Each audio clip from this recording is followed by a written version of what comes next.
अगर आपको लग रहा है कि दुख समाप्ति नहीं हो रहे, एक बीमारी से उठे दूसरी बीमारी में लग गए, फिर कोई दुख आ गया, फिर कोई दुख आ गया, फिर कोई तकलीफ आ गई, फिर कोई तकलीफ आ गई, बार बार आपको लग रहा है कि दुख पीछा ही नहीं छोड़ रहा, तो नंदीश्वर शिव महापुराण की कथा आपको कह रही है, प्रदोष के दिन, प्रदोष काल में 2 जगह दिए लगाना प्रारंभ कर दो। पहला, बेलपत्री के वृक्ष के नीचे पहला दिया प्रदोष काल में, प्रदोष के दिन बेलपत्री के वृक्ष के नीचे, और दूसरा दिया अपने दरवाजे की चौखट के बाहर, मतलब अपन बाहर खड़े होंगे, अंदर की ओर दिया नहीं, बाहर की ओर। एक दिया बेलपत्र के नीचे देवाधिदेव महादेव से प्रार्थना कर कर, हे शिव शंकर, हे गौरी शंकर, हे शिव, आज प्रदोष का दिन, प्रदोष काल में आप भ्रमण के लिए निकलोगे नंदीश्वर के साथ में, ऐसी कृपा करना, आपके लिए मैंने द्वार सजाया है भोलेनाथ, आपकी दृष्टि मेरी चौखट पर भी कर देना, मेरी जिंदगी संवर जाए। इसलिए 2 दीप स्मरण करो। हाँ, अच्छा इशारा करा है, उसे समझ गए हो। जिस दिए को आप लगाओगे प्रदोष के दिन, प्रदोष काल में, एक दिया बेलपत्री के वृक्ष के नीचे लगाया है, और दूसरा दिया जब आप घर में प्रवेश करोगे तो राइट हैंड पर ही लगाएं। कौन से हैंड पर लगाएं? राइट हैंड पर। बहुत बहुत साधुवाद आपको दीदी, धन्यवाद, धन्यवाद दो। उन्होंने इशारा करके बताया कि दिया किस ओर लगाएं, कम से कम अपने को अंदाजा तो लग जावे ना दिया किस ओर लगना चाहिए। साधुवाद था, बहुत बहुत साधुवाद। शिव को रिझाना, बहुत देर तक प्रार्थना में बैठे रहना, या बहुत देर तक साधना में बैठे रहना, या बहुत देर तक उसके मंदिर में बैठे रहना, उससे ये नहीं कि आप 2 घंटा, 4 घंटा, 6 घंटा, 8 घंटा भगवान के मंदिर में बैठे हुए हो तो भगवान जल्दी प्रसन्न होगा।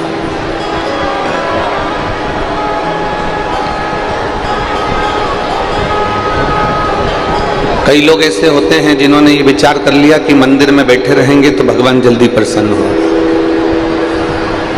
कई लोगों ने ये विचार कर लिया कि हम तीर्थ में जाकर बैठे रहेंगे तो भगवान जल्दी प्रसन्न होगा। कई लोगों ने ये विचार कर लिया कि हम किसी पवित्र नदी के तट पर जाकर बैठे रहेंगे तो भगवान जल्दी प्रसन्न होगा। नहीं,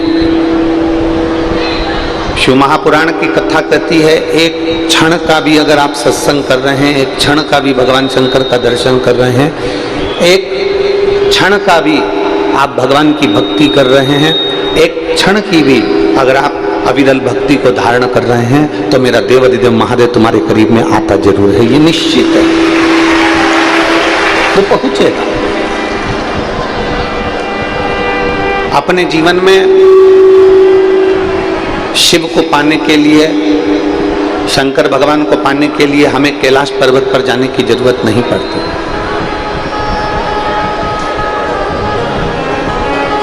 अगर कोई तुमसे कहे कि कैलाश पर्वत पर जाएंगे तो शंकर जी मिल जाएंगे, अगर कोई तुमसे कहे कि हम कैलाश पर्वत पर जाएंगे तो हमें भगवान देवाधिदेव महादेव प्राप्त हो जाएंगे, तो शिव भगवान से, भगवान ओघड़दानी से, भगवान देवाधिदेव महादेव से माता पार्वती जी ने भी अपने मन की बात पूछी। माता पार्वती जी भी भगवान शंकर से कहती हैं कि आपका निवास कहां पर है, आप कहां रहते हो?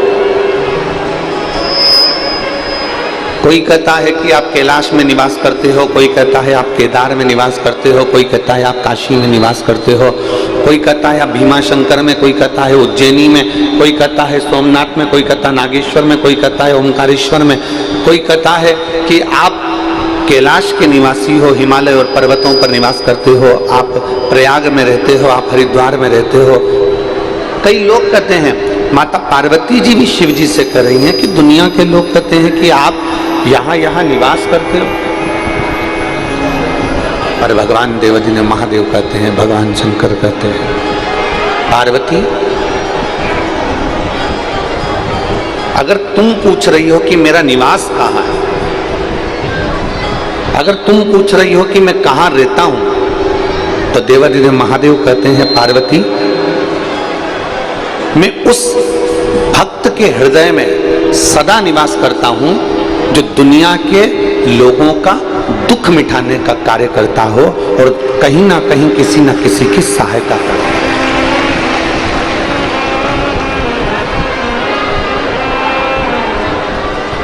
और तेरी कृपा बिना एक भी लेते हैं श्वास तेरी कृपा से,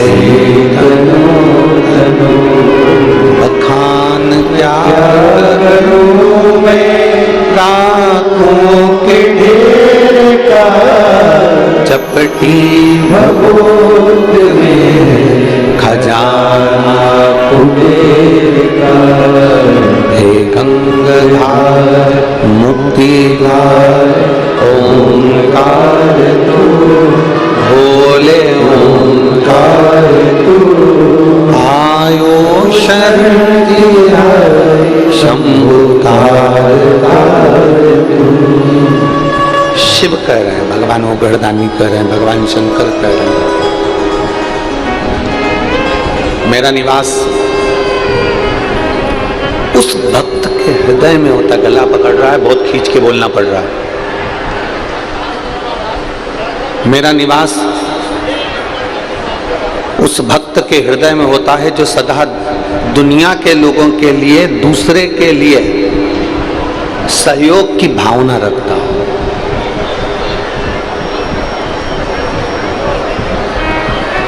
जो किसी ना किसी रूप में दूसरे का सहयोग कर रहा है, किसी ना किसी रूप में दूसरे को सपोर्ट कर रहा है। शिव कहते हैं मैं उसके साथ में हूं। देवादिदेव महादेव कहते हैं कि मैं उसके करीब में हूं, उसके साथ में। कल एक भक्त से बात हो रही थी खंडेलवाल जी के यहाँ, जब हम शाम के समय पर मिल रहे थे, तो एक भक्त से बात हो रही थी, तो वो भक्त पूछ रहा था कि अपने बच्चों को, अपने परिवार को हम क्या देकर जाएं, अपने बच्चों को, अपने परिवार को हम क्या देकर जाएं जिससे हमारी पूरी जिंदगी, हमारे बच्चों की भी जिंदगी बहुत आनंद में रहे। हम क्या दें अपने बच्चों को, हम क्या प्रदान करें अपने बच्चों को।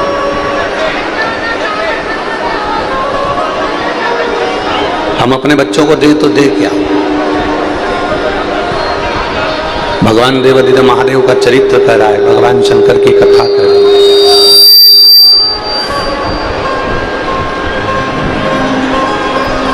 आप अपने घर के बच्चों के लिए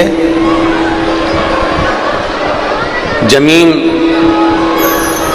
घर, जायदाद, जेवर सब कुछ रख कर जाओगे। बहुत सावधानी से सुनिएगा, आज कथा का विराम दिवस है और बड़े सावधानी से आप इसको श्रवण करिएगा। आप अपने बच्चों के लिए जमीन रख दी है, आप अपने बच्चों के लिए जायदाद रख दी है, आप अपने बच्चों, ये बक्से बंद पड़े, आके सुनते क्यों नहीं हो तुम लोग। और महिलाएं उधर चिल्ला रही, उधर से थोड़ा सा आवाज बढ़ा दो बाहर का, भाई पब्लिक ज्यादा है तो थोड़ा बाहर के।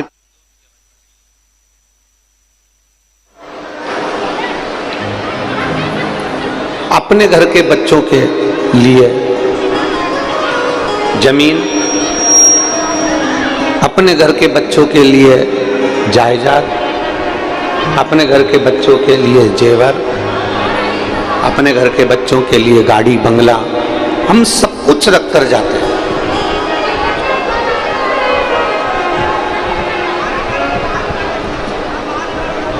सब कुछ हम रख कर जाते हैं अपने घर के बच्चों के।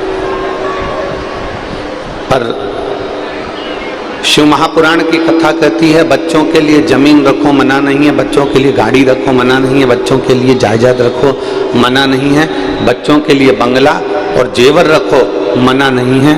पर शिव महापुराण की कथा कहती है बच्चों के लिए अपने जीवन का करा हुआ थोड़ा सा पुण्य भी रख कर जाना, जिससे इनकी जिंदगी सहजता से चल सके।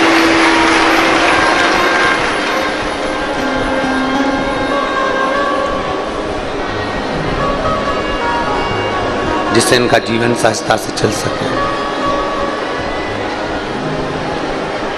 थोड़ा पुण्य इकट्ठा करो,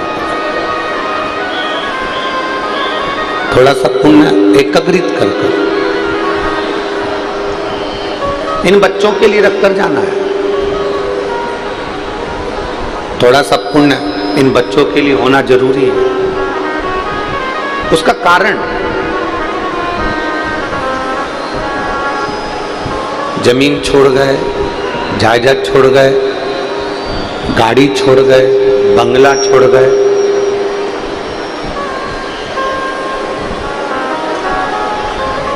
आप जमीन जायदाद गाड़ी बंगला सब कुछ छोड़कर चले गए, सब कुछ, और मालूम पड़े कि आपका पुण्य उन बच्चों के पास में है ही नहीं। मान लो पुण्य है ही नहीं, तो वो जमीन जो तुम छोड़ कर गए हो ना, वो जमीन उसका भोग नहीं कर पाएगा। गाड़ी बंगला छोड़ कर गए हो तो उसका भोग नहीं कर पाएगा।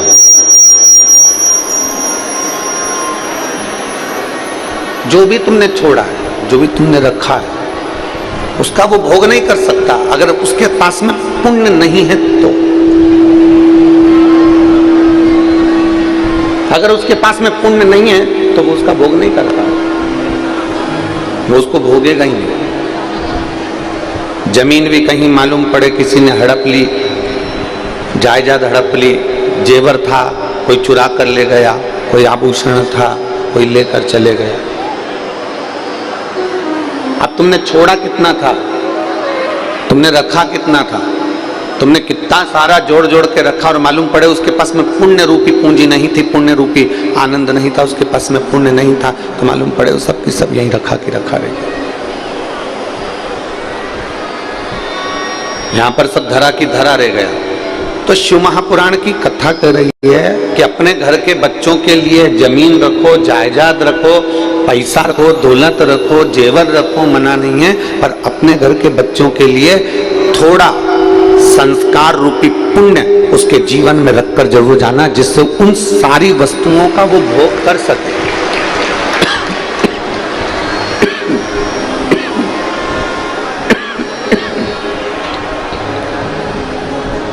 जिससे वो सारी वस्तुओं का भोग कर सके।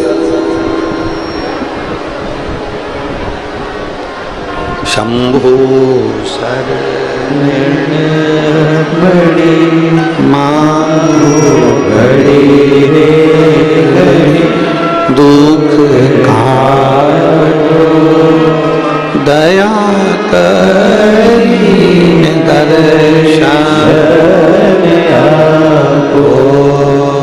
शंभो शरण बड़ी मांगो घड़ी रे घड़ी, दुख काटो दया करीन दर्शन आपो। आप थोड़ा ना थोड़ा अच्छा उसके लिए छोड़ कर जाए। पार्वती मैया बैठी हैं कैलाश धाम पर,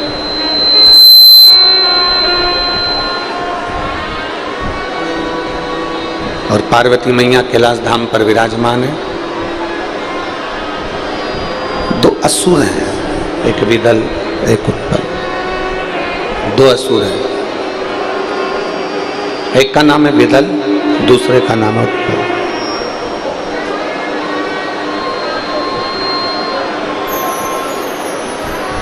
इन दोनों ने माता पार्वती जी की सुंदरता को देखा, आकर्षित हुआ, कल कथा में कहा था कि चोर की नजर चेन पर होगी और लुच्चे की नजर आपकी सुंदरता पर होगी। ये विदल और उत्पल, ये दो जो असुर हैं, विदल और उत्पल जो राक्षस हैं, दो असुर हैं, उन विदल और उत्पल ने माता पार्वती जी को देखा तो उनकी सुंदरता की ओर आकर्षित हो गए।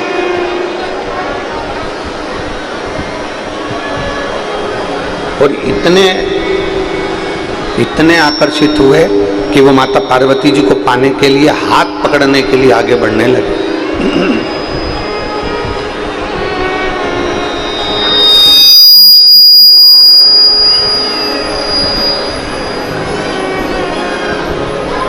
माता पार्वती जी का हाथ पकड़ने के लिए आतुर होने लगे और पार्वती जी ने देखा कि ये विदल और उत्पल दो असुर आ रहे हैं। पार्वती जी देख रही हैं कि ये दोनों असुर सामने से आ रहे हैं और मुझे पाना चाहते हैं, मुझे छूना चाहते हैं, मुझे मेरा हाथ पकड़ना चाहते हैं। ये मेरे पास में आ रहे हैं और मेरा हाथ पकड़ना चाहते हैं। शिव जी के स्मरण में माता पार्वती जी बैठ गए, भगवान शंकर की भक्ति में माता पार्वती जी बैठ गए।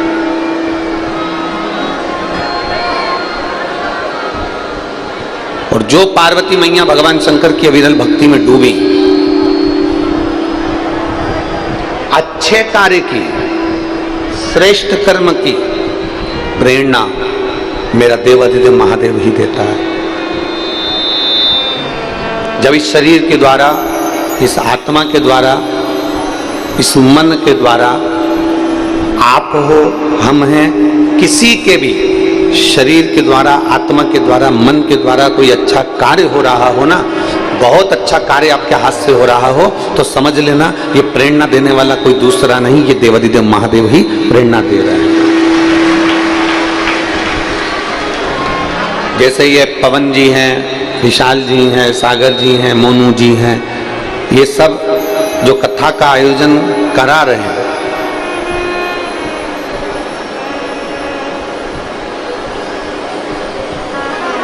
पवन खंडेलवाल जी हों, विशाल खंडेलवाल जी हों, सागर खंडेलवाल जी हों, मोनू साहू जी हों, ये सब जो कथा का आयोजन करवा रहे हैं, इनको ये मान लेना चाहिए कि अपनी सामर्थ्यता नहीं है, ना हमारी सोच है कि हम ये कार्य कराएं। ये तो देवाधिदेव महादेव ने और आपके पितरों ने, आपके पूर्वजों ने कोई आशीर्वाद तुम्हारे को दे दिया, जिससे ये शिव महापुराण की कथा आज यहाँ विराम की ओर जा रही है। ये आशीर्वाद है उनका, कहीं ना कहीं उनकी प्रेरणा है, ये कहीं ना कहीं उनका आशीर्वाद है।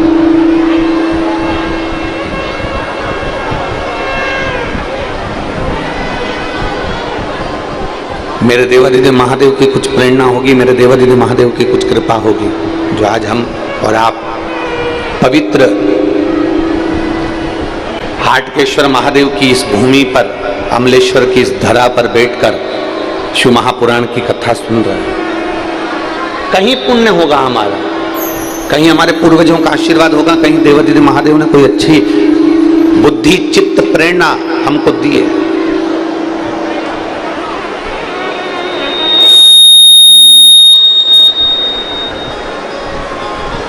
ये उसकी कृपा है, ये उसकी दया है, ये उसकी उदारता है।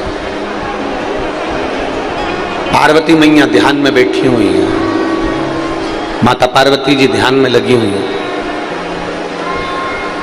और मां जगत जननी माता पार्वती जी ध्यान में लगी हैं। शंकर भगवान ने उनको प्रेरणा दे दी। गणेश जी के हाथ में एक अस्त्र होता है एस की तरह, उसको कुंदुक कहते हैं।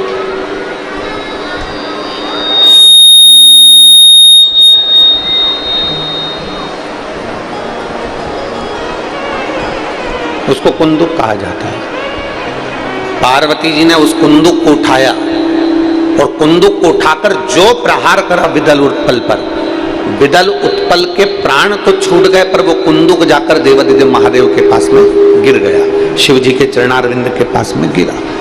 और जैसे ही शंकर भगवान के चरणों में जाकर वो कुंदुक गिरता है, शंकर भगवान प्रसन्न चित्त में माता पार्वती से कहते हैं, पार्वती तुम्हारे द्वारा फेंके गए इस कुंदुक को मेरे चरणारविंद में आना था, इसलिए मेरे नाम का उच्चारण होना था, तो मेरा नाम कुंदकेश्वर महादेव होगा। मेरा नाम कुंदकेश्वर महादेव। आवाज बिल्कुल सही नहीं है आज साउंड की। मेरा नाम कुंदकेश्वर महादेव होगा, क्योंकि ये कुंदुक मेरे चरणों में आकर गिरा। और सुनो पार्वती, संसार का मनुष्य, संसार में जन्म लेने वाला मानव, संसार का मनुष्य, संसार में जन्म लेने वाला मानव जब विषम, बहुत गहन, बहुत तीव्र बीमारी में जब घिर जाता है, बहुत तीव्र बीमारी में, गहन बीमारी में, बहुत भारी बीमारी में जब वो घिर जाता है, शंकर भगवान कहते हैं पार्वती जी, वो मेरे मात्र कुंदकेश्वर नाम का स्मरण कर कर अगर जल का आचमन भी करता है तो वो औषधि का कार्य करता है।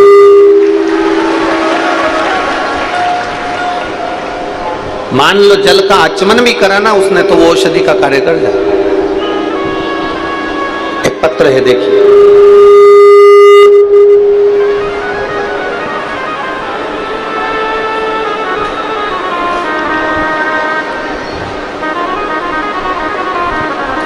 श्रीमती त्रिवेणी वर्मा, श्रीमान राजकुमार वर्मा, पता गुड़ियारी, रायपुर से है। कहीं बैठे हो तो हाथ हिला सकते हैं। आप ही हैं? श्री शिवाय नमस्तुभ्यम। आ जाओ, एक बेलपत्र ले जाना, आ जाओ। श्रीमती त्रिवेणी वर्मा, श्रीमान राजकुमार वर्मा, गुड़ियारी, रायपुर से है। गुरुजी, पत्र को आप एलईडी पर पढ़ सकते हैं, आस्था चैनल पर पढ़ सकते हैं। बाबा का क्या बखान करूं गुरुदेव, जितना भी करूं उतना कम है। आज से 7 वर्ष पहले मेरे सीने में एक गठान हो गई थी, छाती पर गठान हुई। मेरे पति ने मुझे डॉक्टर के पास लेकर गए, डॉक्टर ने चेक किया, टेस्ट करवाया। टेस्ट करने के बाद डॉक्टर ने ऑपरेशन के लिए बोला, तो मैं ऑपरेशन करवाए, किंतु ऑपरेशन के बाद गांठ और बढ़ गया। ऑपरेशन कराया पर गांठ और बढ़ गया। मेरे पति ने फिर डॉक्टर के पास लेकर गए, जो छाती पर गांठ हो गई थी, सीने पर जो गांठ हो गई थी, फिर वापिस डॉक्टर को दिखाया। डॉक्टर ने कहा ये फिर गांठ हो गई है, इसका फिर ऑपरेशन करना पड़ेगा, परंतु ये गांठ ठीक नहीं होने वाली। डॉक्टर को हमने कहा कि कोई दवाई दे दीजिए जिससे ठीक हो जाए। दवाई दी पर गांठ ठीक नहीं हुई। पति ने मुझे 3 डॉक्टरों के पास लेकर गए और डॉक्टरों ने एक ही बात कही कि इसका फिर ऑपरेशन कराइए, और पक्का नहीं है कि ऑपरेशन के बाद गांठ होगी कि नहीं होगी, फिर हो सकती है। 5 वर्ष तक ये गांठ शरीर में बनी ही रही। हम दवाइयाँ खाते रहे पर कोई आराम नहीं मिला। एक बार ऑपरेशन करा लिया, फिर दूसरी बार गांठ हो गई। अब करें तो करें क्या। तब पहली बार टीवी पर आपकी कथा सुनी और शंकर जी के शिवालय में जाकर बेलपत्र को चढ़ाने लगे और चढ़ी हुई बेलपत्र को खाने लगे। मैं बाबा को क्या धन्यवाद देने के लिए मेरे पास वाणी नहीं है। गुरुजी, मैंने 4 महीने तक रोज शिवालय में जाती, जल चढ़ाती, पीती और एक बेलपत्र बाबा की चढ़ी हुई खा लेती। बाबा की ऐसी कृपा हुई, डॉक्टर तो ऑपरेशन का बोल रहे थे दूसरी बार भी, और मेरे बाबा ने 4 महीने के अंदर ही गांठ को गला दिया। ये मेरे शिव है।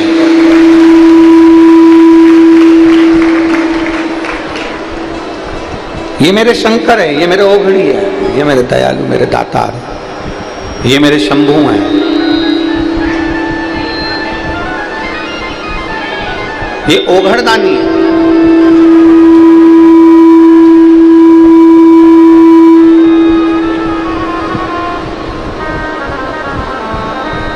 आइए,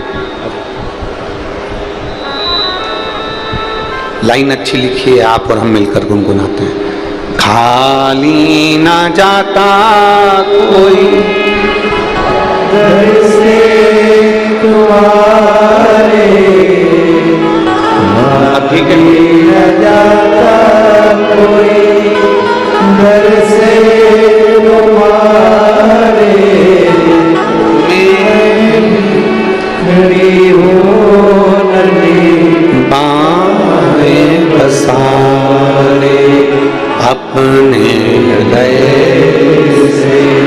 लगा लो राजा उठा लो भोले अपने दर अब तो न टालो गिरी जा रही उठा शिव कथा कह रही भगवान देवादिदेव महादेव का संवाद कह रहा है। शिव महापुराण की कथा कहती है कुंदकेश्वर नाम, केवल कुंदकेश्वर नाम ही औषधि का कार्य कर जाता है। केवल कुंदकेश्वर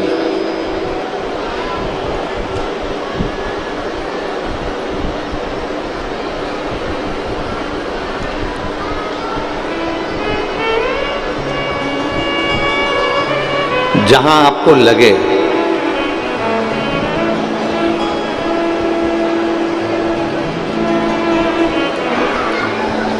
जहां आपको स्मरण आए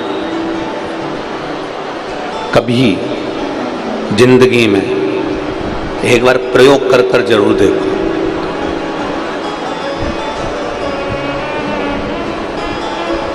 कभी जिंदगी में एक बार प्रयोग कर कर जरूर देखो।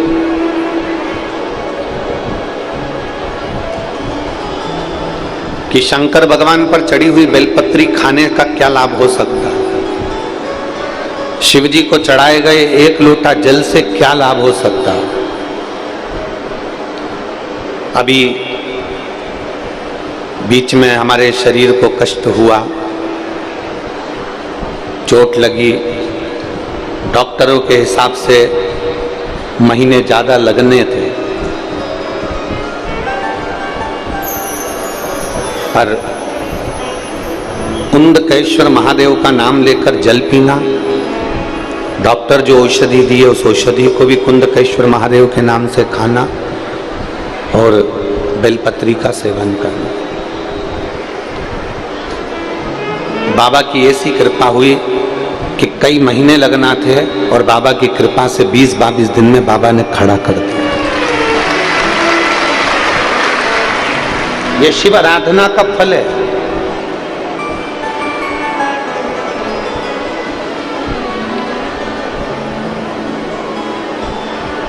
हम कहते हैं अपने ऊपर भी प्रयोग कर कर देखिए, अपने ऊपर भी शिव महापुराण की जो कथा के जो तत्व हैं, भगवान शंकर की कथा के जो उपाय हैं, भले दुनिया के लोग उसको टोटका कह दें चाहे टोना कह दें, दुनिया के लोग कुछ भी कहें, पर शिव महापुराण का एक एक उपाय आपकी जिंदगी को सार्थकता देता है।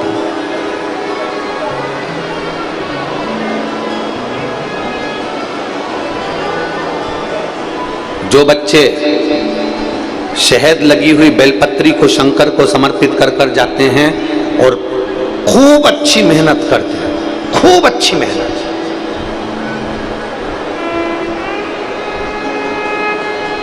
खूब अच्छी पढ़ाई करें, खूब मेहनत करें और आखिरी में चाहे इंटरव्यू के लिए जा रहे हो चाहे परीक्षा के लिए जा रहे हो, एक बेलपत्री की बीच वाली पत्ती पर शहद लगाकर शिव को समर्पित कर कर जाते हैं। एक बार अगर बाबा ना करा हो, 2 बार ना करा हो, तो निश्चित है तो भी मेरा बाबा एक ना एक दिन तुम्हें मंजिल तक पहुंचा ही देता है। बाबा एक ना एक दिन मंजिल तक पहुंचा जरूर है।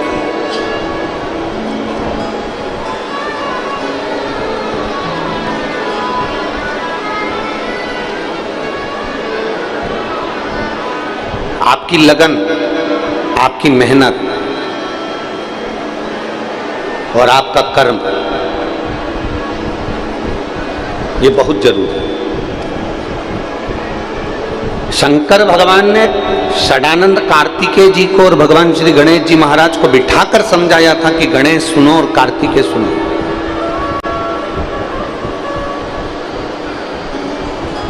दो चीजें अपनी जिंदगी में धारण कर लेना, षडानंद कार्तिकेय और गणेश, 2 बातें अपनी जिंदगी में उतार लो। एक, मेहनत मत छोड़ो, कर्म मत छोड़ो, और दूसरा बुरी संगत में मत बैठो, संगत अच्छी बैठो। और जो शंकर भगवान के शब्द थे वो शब्द आपकी जिंदगी में उतारिएगा। एक पानी की बूंद गरम तवा है, तवा बहुत गरम है जिस पे तुम रोटी सेकते हो, कढ़ाई गरम है, तवा गरम है, बर्तन गरम है। एक पानी की बूंद उस तवे पर डाल दीजिए, एक पानी की बूंद कढ़ाई में डाल दीजिए। गरम कढ़ाई में गरम तवे पर जब पानी की बूंद गिरती है तो वो पानी की बूंद समाप्त हो जाती है। बोलो सही है कि गलत है? मेरी जीजियों ने तो कई बार तवे पर कढ़ाई पर पानी डालकर देखा होगा तो वो पानी समाप्त हो जाता है। गरम तवे पर गरम कढ़ाई पर एक पानी की बूंद डालोगे तो पानी समाप्त हो जाएगा। वही पानी की बूंद कमल के पुष्प के ऊपर पड़ जाती है, सूर्य की रोशनी में चमकती है तो वो एक हीरे जैसी चमक पा जाती है। वो पानी की बूंद गरम तवे पर पड़ी, समाप्त हो गई। पानी की बूंद कमल के पुष्प पर पड़ी, फूल पर पड़ी, वो चमक गई। और वही पानी की बूंद सीप में पड़ी तो मोती बन गई। वही पानी की बूंद सीप के अंदर गई, मोती बन गई। शिव महापुराण की कथा कहती है ये आपके ऊपर निर्भर करता है कि आप किस संगत में बैठ रहे हो। गरम तवे पर बैठोगे अर्थात किसी गलत व्यक्ति की संग में बैठोगे, किसी गलत व्यक्ति की संगति में बैठोगे तो ये निश्चित है कि वो गलत संगति वाला तुमको बिगाड़ कर रख देगा, तुम्हारी जिंदगी नाश कर देगा। पानी की बूंद गरम तवे पर पड़ी तो पानी की बूंद समाप्त हो गई। पानी की बूंद कमल के पुष्प पर पड़ी तो चमक गई। अर्थात किसी अच्छे व्यक्ति का संग पाओगे तो तुम भी एक ना एक दिन चमक जरूर जाओगे। और तुम उस पानी की बूंद से समझ लें कि सीप के अंदर चली जाती है तो वो पानी की बूंद भी एक दिन मोती बन जाती है। अर्थात आपकी संगत, आपका व्यवहार, आपकी अनुकूलता, आप कहाँ बैठ रहे हैं, किस जगह पर बैठ रहे हैं, किसके साथ बैठ रहे हैं, ये देखा जाता है। किसके साथ बैठ रहे हैं?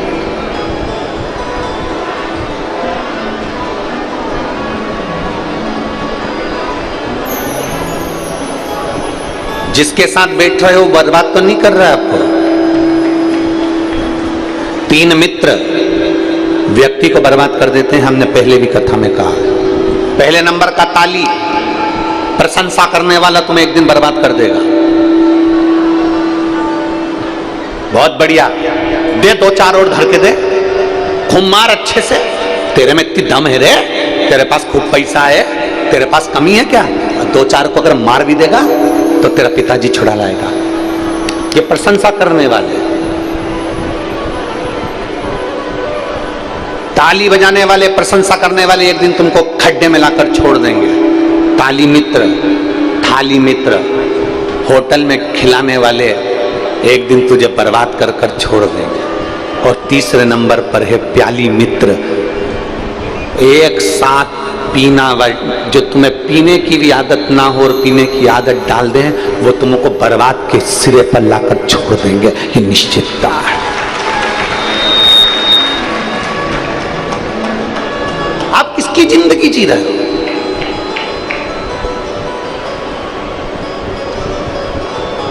बेटा बुझी हुई सिगरेट हाथ में ले लेता है और बाप चिल्ला कर दौड़ता है, क्या रे सिगरेट क्यों उठाई, हटक। बेटा अगर शराब का, मदिरा का गिलास हाथ में ले ले तो बाप चिल्लाता है, तू मदिरा पिएगा, हटक। हमारा निवेदन है, आप अपने बच्चे को मदिरा पीना नहीं सिखाएंगे, आप अपने बच्चे को सिगरेट पीना नहीं सिखाएंगे, आप अपने बच्चे को गांजा पीना नहीं सिखाएंगे, आप अपने बच्चों को गलत जगह पर जाना नहीं सिखाएंगे। तो सबसे पहली प्रेरणा बाप देता है। अगर बाप गलत काम करेगा तो औलाद भी गलत काम करेगी, निश्चितता।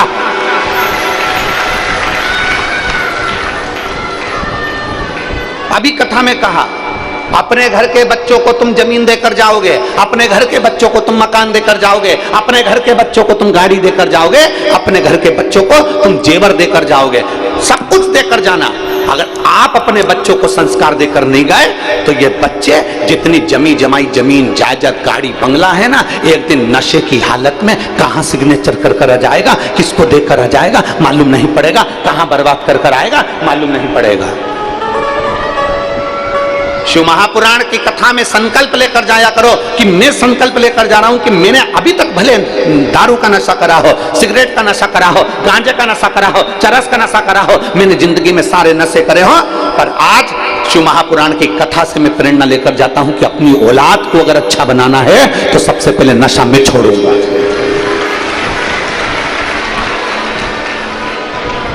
अपनी औलाद को अगर अच्छा बनाना है तो सबसे पहले नशा में छोड़ूंगा। ये प्रेरणा लेकर जाओ। थोड़ा समय लगेगा, थोड़ा आदत में लाने के लिए समय लगता है। जैसे कल पुलिस कर्मियों ने, ट्रैफिक पुलिस वालों ने लिखा है 21 दिन का चैलेंज, अर्थात तुम 21 दिन हेलमेट लगाओगे तो तुम्हारी आदत में आ जाएगा, 21 दिन तुम ये सीट बेल्ट बांधोगे तुम्हारी आदत में आ जाएगा, 21 दिन तुम ट्रैफिक नियम का पालन करोगे तुम्हारी आदत में आ जाएगा। अर्थात हम भी आपको कहते हैं 21 दिन तक मदिरा छोड़ कर देख, 21 दिन तक दारू छोड़ कर देख, तेरी आदत में आ जाएगा और तू भी सुधरेगा, तेरा परिवार भी सुधरेगा।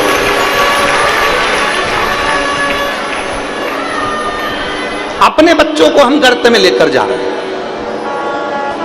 अपने बच्चों को हम गलत मार्ग की ओर लेकर जा रहे हैं। आस लगाकर बैठे हैं कि मेरा बेटा मेरी सुनेगा, निवेदन है जरूर सुनेगा अगर आप गलत संगति से परे हो गए तो। बच्चों को जमीन दो, जायदाद दो, गाड़ी दो, बंगला दो, सत्ता दो, सब कुछ दो, पर उसके साथ में उसको संस्कार भी दीजिए। बच्चों को सारी दुनिया की चीज दीजिए पर उसके साथ में आपका पुण्य भी दीजिए।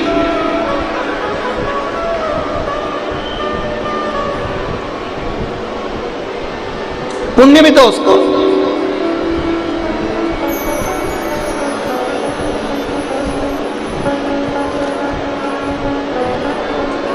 कई लोग कहते हैं जिंदगी में बहुत गम है ना गुरुजी, बहुत दुखी हूं इसलिए मैंने पी ली, बहुत दुखी था इसलिए पी ली। फिर जिंदगी में बहुत खुशी आई तो क्या खुशी में पी ली। गम में तुम्हें मदिरा की दुकान याद आती है, खुशी में तुम्हें मदिरा की दुकान याद आती है। जिस दिन तुम्हें गम में और खुशी में महादेव का मंदिर याद आना चालू हो जाए, समझ लेना कि मेरा घर सुधर रहा है। गम में भी कोई घाटा लग गया, कोई तकलीफ हो गई तो लोगों ने कह दिया मेरे को गम था, मेरा पैसा खा गया इसलिए मैं गम में पी गया ना। गम में भी, तकलीफ में भी अगर तुम्हें शंकर का मंदिर याद आए और खुशी में भी, आज मेरे बेटे का जन्मदिन है, आज मेरी शादी की सालगिरह है, आज मेरा एंजॉय का दिन है, और खुशी में भी जिस दिन तुम्हें महादेव का मंदिर याद आए, समझ लेना कि तुमने अपने बच्चों को अच्छा संस्कार देना प्रारंभ कर दिया। मेरे गम में और मेरी खुशी में मेरा महादेव मेरे साथ में, मेरे दुख में मेरे सुख में मेरा महादेव मेरे साथ में है।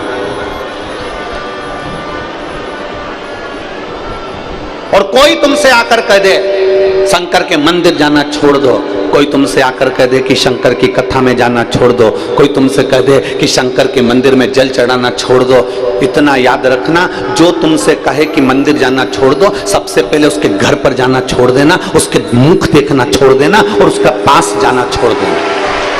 जो तुमसे कहे कि शंकर के मंदिर मत जाओ, जो तुमसे कहे शंकर का जल मत पियो, जो तुमसे कहे शंकर के चौखट पर मत जाओ, जो तुमसे कहे शिव महापुराण में मत जाओ, सबसे पहला काम करना उसके घर जाना छोड़ देना, उसका मुंह देखना छोड़ देना, उसके पास बैठना छोड़ देना। क्योंकि गलत संगति में पड़ गया वो आपको अच्छी जगह जाता नहीं देख सकता, आपको उन्नति की ओर जाता नहीं देख सकता। ये दुनिया बड़ी विचित्र है जी। सावधान रहना मेरे अमलेश्वर वालों, सावधान रहना। दुकानों पर जाओगे ना कोई तुम्हें टोकने वाला नहीं होगा, मॉल में घूमोगे ना कोई तुम्हें टोकने वाला नहीं होगा, विदेश में घूमोगे ना कोई तुम्हें टोकने वाला नहीं होगा, फिल्म देखने जाओगे ना कोई तुम्हें टोकने वाला नहीं होगा, गलत काम करोगे ना कोई तुम्हें टोकने वाला नहीं होगा, पर मंदिर जाना चालू करोगे तो 10 लोग टोकने वाले मिलेंगे, 10 लोग मिलेंगे तुम्हें टोकने वाले। तुम मदिरा पीने जाओ कोई नहीं टोकेगा, गलत काम करने जाओ कोई नहीं टोकेगा, टाकीज में फिल्म देखने जाओ, कोई नहीं टोकेगा। तुम गलत काम करो, तुम्हें कोई नहीं टोकेगा। पर अगर तुम अच्छा काम करना चालू करोगे, रोज कथा सुनने जाओगे, रोज मंदिर में जल चढ़ाने जाओगे, तो दुनिया के लोग तुम्हें टोकना चालू कर देंगे। ये चली सती सावित्री, ये चली सियोर वाला गुरुजी की चेली, ये चली भगवान का भजन करने वाली, दिन भर मंदिर में बैठी रहती है। लोग टोकना चालू करेंगे कि दुनिया की आदत है, आप गलत काम करो, कोई नहीं टोकेगा। और खुश होंगे, अच्छा है, खूब पी और पी। तेरे बाप के पास इतनी दौलत है, बर्बाद कौन करेगा? तू ही तो करेगा। और पी और पी और पी। ये दुनिया है।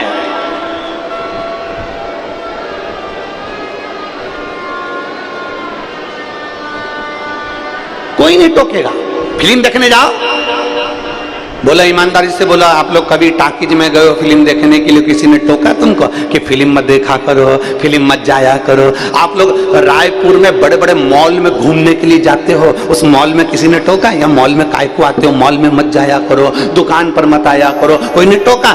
टोकेंगे तो केवल एक बात के लिए टोकेंगे, क्या करोगे कथा में जाके? गर्मी बहुत तेज पड़ रही है, धूप बहुत तेज पड़ रही है, बहुत ऐसा हो रहा है, क्या करोगे कथा में जाकर? क्या करोगे मंदिर जाकर? मंदिर जाने की कोई अपनी उम्र है? जब बुढ़े हो जाएंगे जब मंदिर जाएंगे। बुढ़े हो जाओगे तो हाथ कांपेंगे, नेत्रों से दिखाई नहीं देगा, पूरा की पूरा सोफा सेट निकल जाएगा, पूरा की पूरा सोफा सेट बाहर। पापड़ भी नहीं खा पाओगे, ऐसे मल मल के खाना पड़ेगा पापड़ को भी, क्योंकि सोफा सेट ही नहीं है, पूरे दांत निकल के बाहर।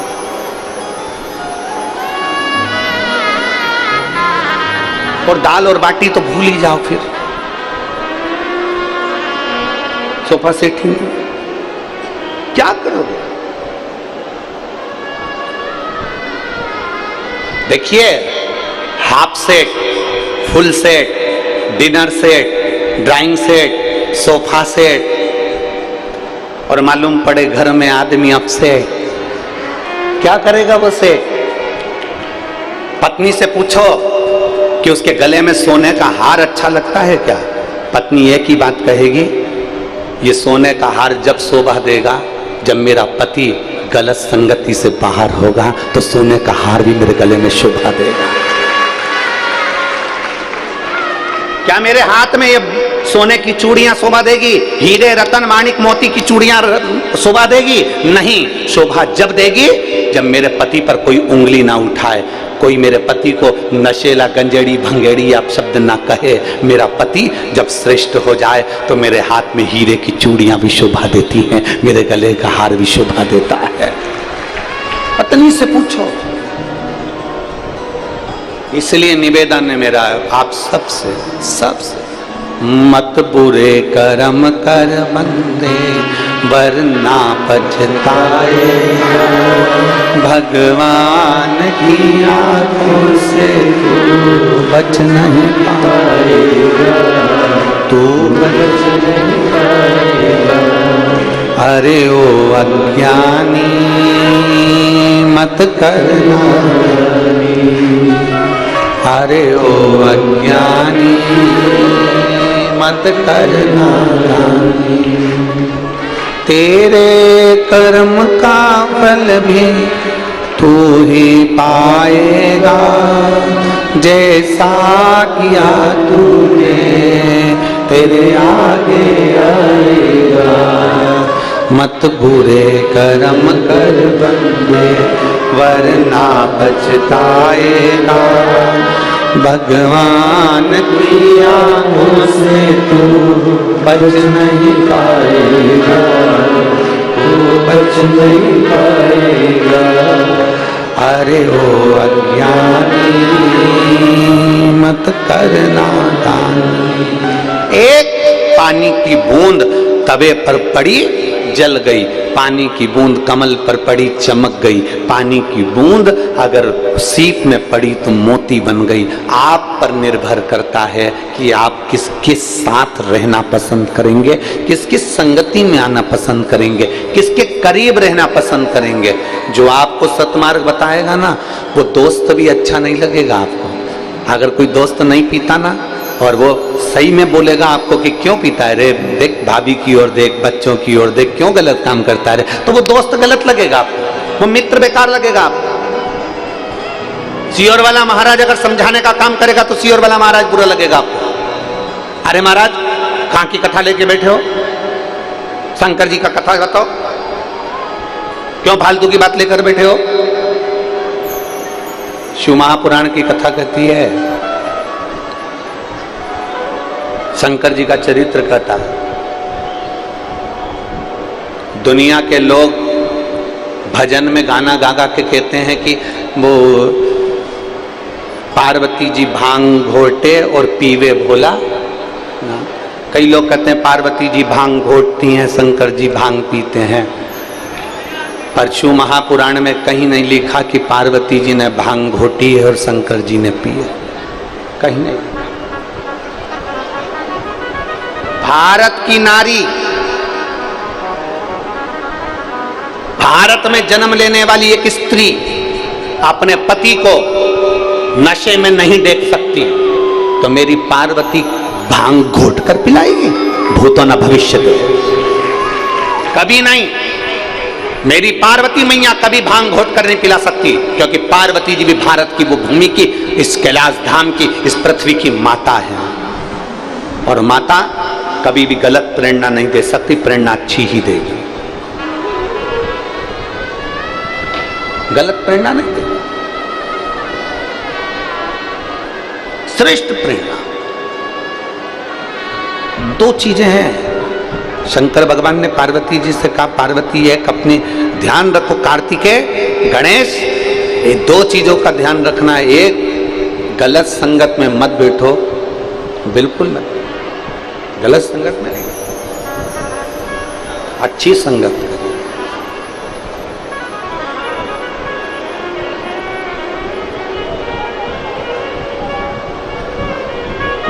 और सत्संगति से प्यार करना सीखो जी,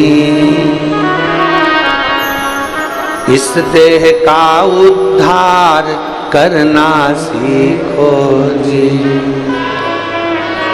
ये मानव का शरीर मिला है ना, इसका उद्धार कैसे होगा, कैसे? कोई किसी को याद नहीं रखता महाराज, कोई किसी को याद नहीं। अच्छे अच्छे करोड़पति मर जाते हैं, उनकी मूर्ति चौराहे पर नहीं लगती है। जिसके पास में 5-5, 10-10 हजार बीघा जमीन थी, मर गया, उसकी मूर्ति भी चौराहे पर नहीं लगती है। कहीं का करोड़पति मरता है, उसकी मूर्ति चौराहे पर नहीं लगती है। कहीं का धनपति मरता है, उसकी मूर्ति चौराहे पर नहीं लगती है। चौराहे पर वो मूर्ति लगती है जिसने जनमानस के लिए कुछ अच्छा करा हो और करता करता चले गया हो, उसकी मूर्ति चौराहे पर लगती है। कितने करोड़पति मर गए, कितने अरबपति मर गए, कितने धनपति मर गए, जिनके खुद के बैंक चलते थे वो मर गए, उनकी मूर्ति कभी चौराहे पर लगी हुई नहीं देखोगे। करोड़पति की मूर्ति किसी चौराहे पर लगी हुई नहीं देखोगे। अच्छा कर कर जाइए जिंदगी में, और अच्छा कर कर जाओगे तो जीवन भर याद रखोगे, जीवन भर। अमलेश्वर के लोग, अमलेश्वर के भक्त और अमलेश्वर के आसपास के 40-50 गांव के लोग, श्री पवन खंडेलवाल जी हों, विशाल खंडेलवाल जी हों, चाहे सागर खंडेलवाल जी हों, चाहे मोनू जी साहू हों, ये पक्का है कि जब जब अमलेश्वर में कोई भी कथा होगी, सबसे पहले सब लोग तुम चारों को याद करेंगे कि कथा करवाई थी तो इन्होंने करवाई थी। याद करेंगे लोग कि आपने कथा करवाई। बड़ा बड़ा कथा का पंडाल, भीड़, भक्तों का सैलाब, शिव भक्तों का आनंद। शिवरात्रि, एक दिन की कथा में रात्रि को पड़ गई शिवरात्रि, उसका आनंद। तुम अच्छा तो करो,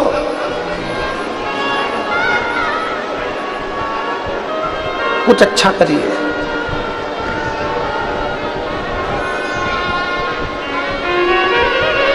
वो कहे कभी प्यासे को पानी, बोलो जम के बोलो, तुम लोग बोलो, कभी प्यासे को पानी पिलाया नहीं, तेरे से क्या फायदा, कभी गिरते हुए को उठाया नहीं, बात आंसू बहाने से क्या फायदा, क्या फायदा।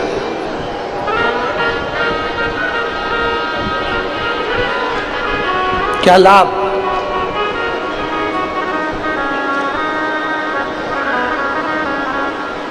कुछ अच्छा करो।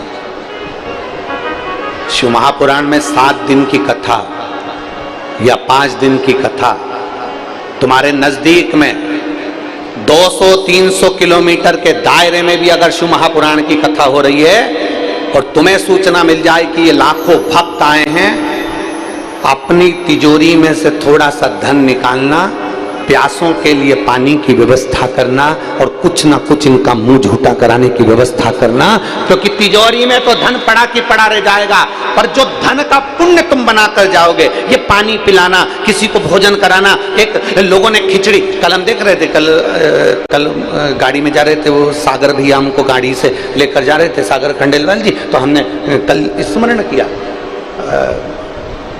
परसों भी वो विशाल ले जा रहे थे, फिर एक बार मोनू साहू जी ले, तो हमने देखा कि जिनके पास में धन ही नहीं है, जिनके पास में कुछ भी नहीं, और मैंने जो देखा है, मुझे विश्वास है कि आपने भी देखा होगा, जब रोड से जा रहे होगे ना तो तुमने देखा होगा कई गरीब माताएं इतने बड़े बड़े भगोने में खिचड़ी बना कर ले आई, कोई मीठा चावल बना कर ले आई, कोई हलवा बना कर ले आई गाड़ी में, और गाड़ी में लाकर चमचे से दोने के अंदर दे रही है। उसके पास में इतना नहीं है, फिर भी उसने करने की सामर्थ्यता रखी है और लोगों को खिलाने की सामर्थ्यता रखी है।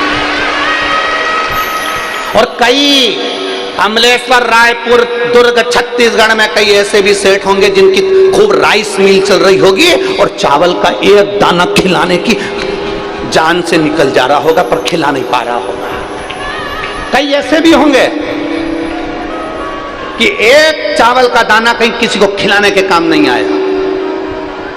कई ऐसे, कई गरीब साधारण गाड़ियां जिनका स्वरूप देख लो तो तुम कहो कि ये खिला सकती है, ये खिला सकती है। अपने क्षेत्र में 300 किलोमीटर के अंदर, 200 किलोमीटर के अंदर, 250 किलोमीटर के अंदर भी अगर कोई कथा हो रही है शिव महापुराण की, और कहीं कुबेरेश्वर बाबा की कृपा से कुबेर भंडारी आया हो और लाखों की संख्या में भक्त पहुंचे हो, तो अपने तिजोरी में से थोड़ा सा धन निकालना, क्योंकि ये धन का पुण्य बनाना है। पुण्य बनाओगे तो साथ लेकर जाओगे, धन कोई साथ लेकर नहीं जा सकता, पर धन का पुण्य बनाकर साथ ले जाया जा सकता है।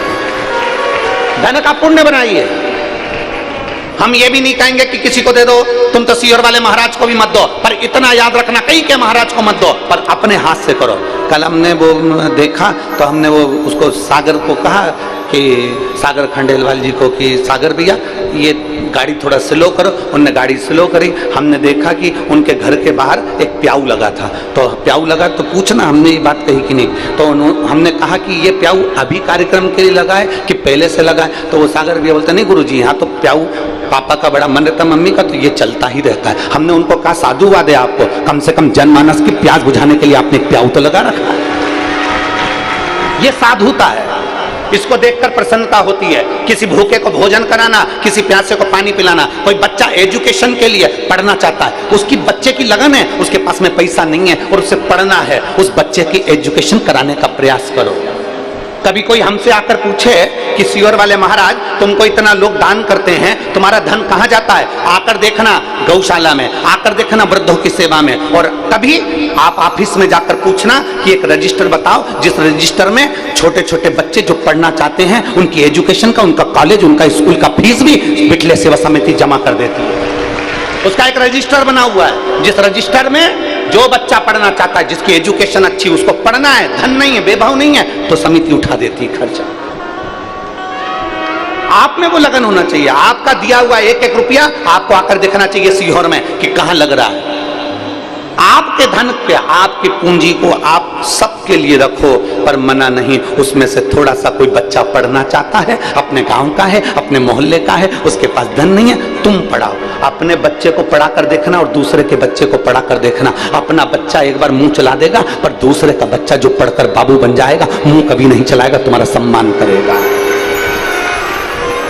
तुम्हारा सम्मान करेगा, आदर करेगा, सत्कार करेगा।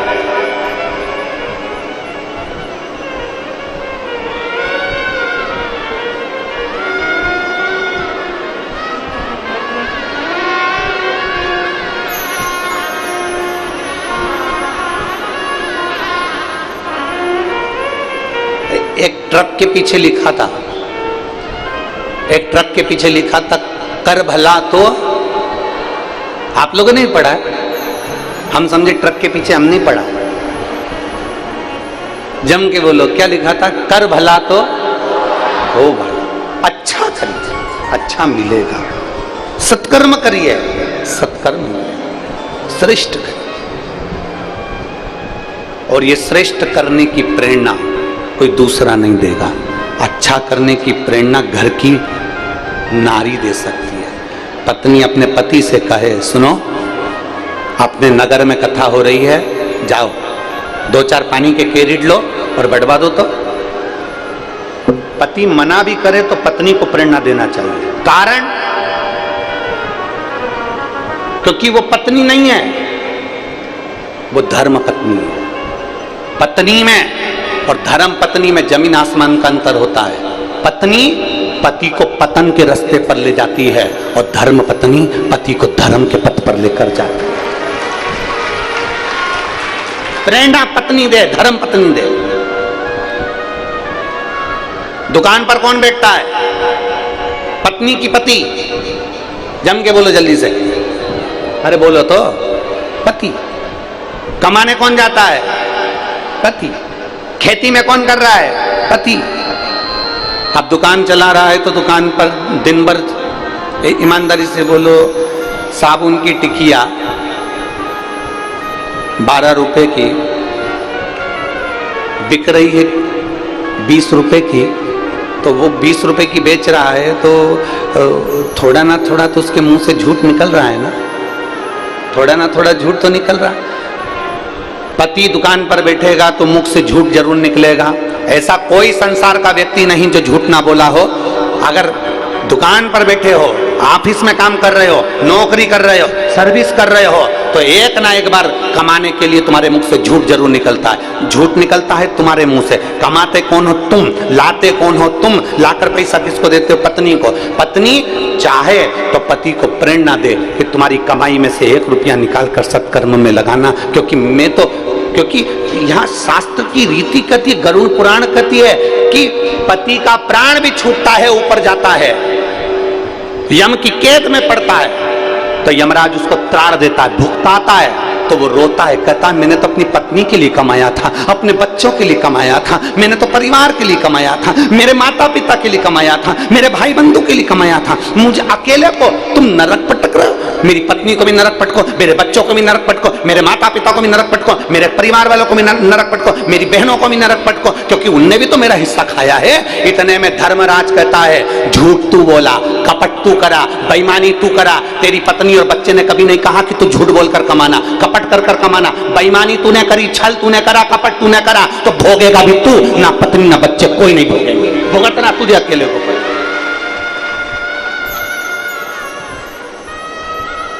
पेट अपना दुख रहा है तो दवाई अपने को खाना पड़ेगी, सिर अपना दुख रहा है तो दवाई अपने को खाना पड़ेगी, और आंखों से नहीं दिख रहा तो चश्मा अपने को लगाना पड़ेगा। यहाँ तो उल्टी रीति हो रही है आज के जमाने में। पेट तुम्हारा दुख रहा है और दवाई पड़ोसी को खिला रहे, तू खा ले, मेरा पेट दुख रहा है, मेरा सिर दुख रहा है, दवाई तू खा ले। छींक अपन को आ रही है तो अपने को छींकना है, खांसी अपने को आ रही है तो अपन को खांसना है, दर्द अपने को हुआ है तो तकलीफ अपने को होना है। अगर नैनों से दिखाई नहीं दे रहा तो चश्मा अपने को लगाना है। उसी तरह अपने को अपना छींकना है, अपना खांसना है, अपना दर्द सहन करना है, तो अपना कष्ट भी अपने को ही भोगना, अपने, दूसरा नहीं भोगेगा भाई, नहीं।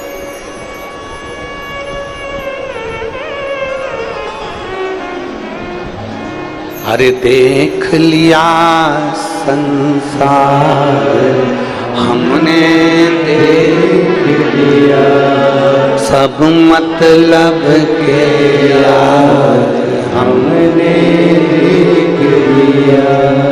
झूठे नाते झूठे रिश्ते, झूठे नाते झूठे रिश्ते, अरे झूठा है संसार हमने देख लिया, सब मतलब के यार हमने देख लिया।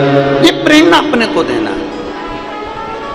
कोकड़ी में हमने कथा करी, फिर एक वो कल आए थे अग्रवाल जी, उनके हमने कथा करी, तो वो कल मिलने आए, कोकड़ी वाले भी कल मिलने आए, हाले कोसा वाले दिनेश जी भी कल मिलने आए, सब मिलने आए। सबके मुंह पे एक बात, गुरु जी कथा दे दो, गुरु जी हमको कथा दो। अग्रवाल जी बोले गुरु जी हमको कथा दो। हमने कहा भी तो करी थी तुम्हारे यहाँ भी तेल दी कथा का क्या काम, कोकड़ी वालों से काम तुमने अभी तो कराई जयसवाल जी, फिर कथा कहे गुरु जी बस ये ललक है भगवान की भक्त हो, शरीर के द्वारा कुछ अच्छा हो जाए, कुछ अच्छा। सब्र और कद्र दो चीजें हैं। जम के बोलो क्या क्या, आवाज नहीं आई, फिर से बोलो। सब्र और दूसरी कद्र। अगर आपके पास में धन नहीं है, तकलीफों की जिंदगी चल रही है, तो शिव महापुराण की कथा कहती है थोड़ी सब्र करना, थोड़ा धैर्य रखो, शांति रखो। कोई जल्दी बनता है, कोई लेट बनता है, शिव को जल चढ़ाने वाला एक दिन सेठ जरूर बनता है, एक दिन सेठ जरूर बनेगा। थोड़ा सब्र रखना, इंतजार करना, भटकना मती। लोग कहेंगे हमारे पास चल, वो बाबा जी के पास चल, ऐसी भभूति फेंकेगा और हंडा सोने का निकाल कर दे देगा। नहीं, अगर ऐसा बाबा कहीं का होता सोने का हंडा निकालने वाला, तो सबसे पहले अपना भंडारा भर लेता, फालतू के लफड़े में पड़ता ही नहीं।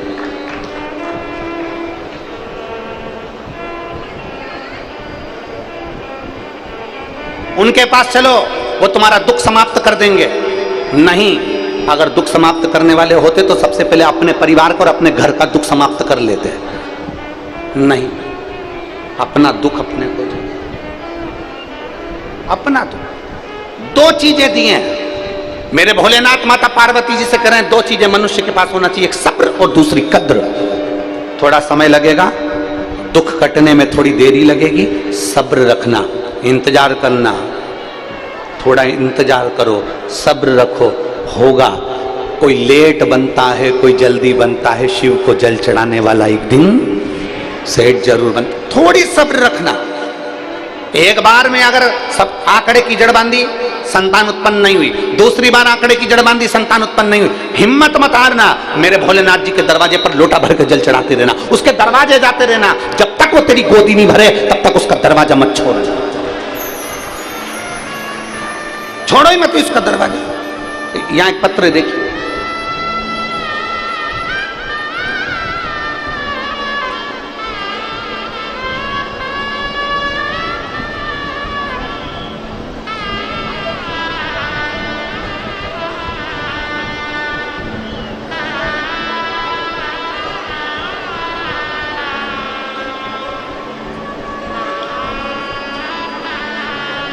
मैं रीतू साहू, पति महेंद्र साहू, गुड़ियारी रायपुर की निवासी हैं। कहीं बैठे हो तो हाथ हिला सकते हैं। रीतू साहू, पति महेंद्र साहू, गुड़ियारी रायपुर के निवासी हैं। मेरा मोबाइल नंबर ये है, कहीं बैठी हो तो हाथ हिला सकती हैं। गुरुदेव, एक लोटे जल का मैं क्या वर्णन करूं उसका, और सीहोर के रुद्राक्ष का मैं क्या बखान करूं। 1 जून 2023 को मेरा बेटा भावेश साहू, जो अभी 4 वर्ष का है, उसे मेरे पड़ोसी की बेटी ने खेल खेल में एसिड पिला दिया। मेरे 4 वर्ष के बच्चे को, भावेश साहू को, पड़ोसी की बेटी ने खेल खेल में एसिड पिला दिया। एसिड पिलाते से ही मेरे बच्चे की आहार नली जल गई और हम उसको तुरंत हॉस्पिटल लेकर गए। हॉस्पिटल में 1 महीना तक रायपुर के एम्स हॉस्पिटल में वो पड़ा रहा। डॉक्टरों ने कह दिया ये बच्चा बचेगा नहीं, इस बच्चे के बचने के केवल 20% चांसेस के सिवा ये बच्चा नहीं बचेगा। डॉक्टरों से हमने कहा तुम इस बच्चे को तो बचाने का प्रयास करो, कुछ तो करो। डॉक्टरों ने कह दिया शरीर के अंदर की पूरी आहार नली जल चुकी है, सिकुड़ गई है, जिसके कारण ये बच्चा नहीं बच सकता। फिर भी हम मेहनत कर रहे हैं, हिम्मत कर रहे हैं। एम्स हॉस्पिटल के डॉक्टरों ने उसको फिर मेहनत करना प्रारंभ करी, पर आखिरी में 1 महीने बाद भी डॉक्टरों ने जवाब दे दिया कि बच्चा नहीं बचेगा, इसकी कोई जवाबदारी नहीं। हॉस्पिटल में पोछा लगाने वाली एक आई ने कह दिया कि शंकर को जल चढ़ा और उससे प्रार्थना कर, जब वो दुनिया का विष पी सकता है तो तेरे बच्चे का भी विष पी सकता है। मैंने सियोर वाले महाराज के मुंह से सुना है। पोछे वाली बाई ने हॉस्पिटल में कहा, दौड़कर मैं मंदिर गई, शंकर जी पे जल चढ़ाकर उसका जल लाई, बेलपत्र लाई, बेलपत्र डॉक्टर से पूछकर उसके पलंग के अंदर रख दिया और उसका जल उसके शरीर से लगा दिया। गुरुदेव 1 महीने तक बच्चे ने आंख नहीं खोली थी, जल और बेलपत्र का प्रयोग करा, 20 मिनट के बाद बच्चे ने आंख खोल दी थी। गुरुदेव 20 मिनट के बाद बच्चे ने आंख खोल दी। मैंने पशुपतिनाथ का व्रत करना प्रारंभ करा। डॉक्टर के हिसाब से आहार नली पूरी जल चुकी थी तो बच्चा कुछ खा नहीं सकता था। बच्चे को केवल पानी भी नली से दिया जाता था, लिक्विड भी नली से दिया जाता था। ऐसी दशा देखते देखते कई माह निकल गए, 4 महीने पूरे हो गए, पर बच्चा खाना नहीं खा सकता था। पर हिम्मत करी, शंकर को बेलपत्र चढ़ाकर, कोमल सी बेलपत्र लाकर उसको मलकर पानी में घोलकर बच्चे को आहार नली से दे दी। दूसरे दिन तो बच्चे ने हाथ से नली को निकाल दिया और भोजन करना प्रारंभ कर दिया। मैं बाबा को धन्यवाद देती हूं। ये शिव तत्व है, योगघड़ी है, शंभू है। कहीं बैठी हैं? अच्छा उधर पीछे हैं क्या? बच्चा आया है साथ में, लिया उसको ऊपर, लिया लिया।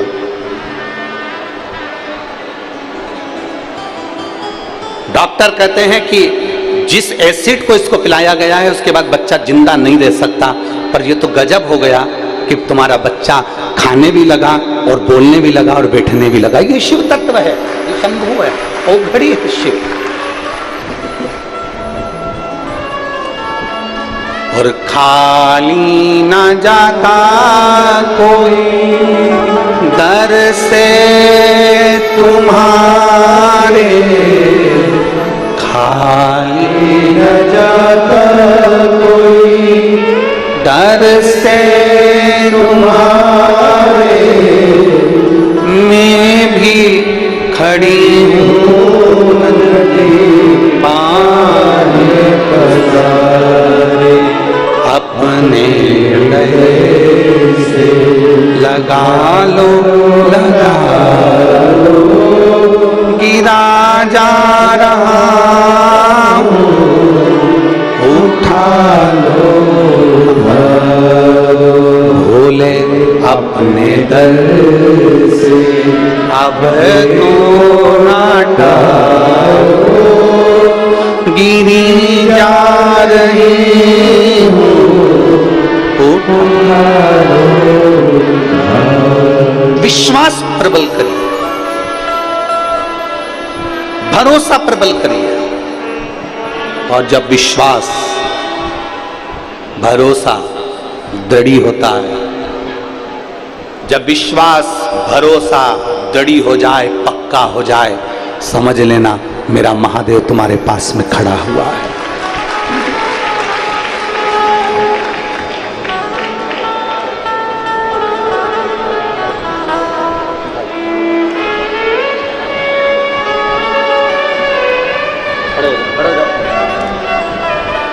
यही बच्चा है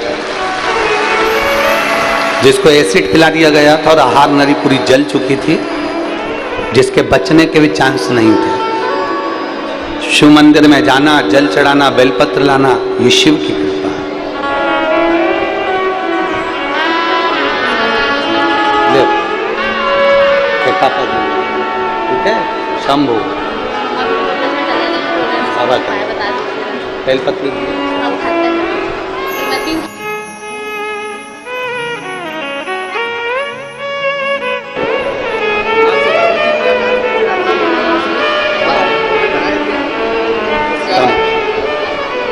गम।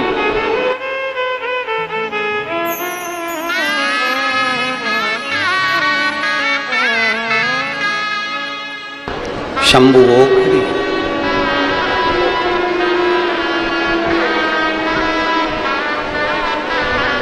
और रिश्ता तेरा मेरा सबसे है प्यारा, रिश्ता तेरा मेरा सबसे प्यारा, तू मेरा बाबा मैं हूँ तेरा लाला, मैं हूँ तेरा लाला, तू मेरा बाबा मैं हूँ तेरा लाला, मैं हूँ तेरा लाला। शिव तत्व को पहचान,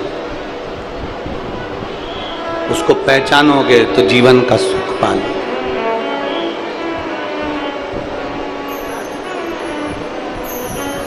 मैंने तुम्हें ही पुकारा है मेरे भोले। सब्र और कद्र जो ये दो शब्द हैं,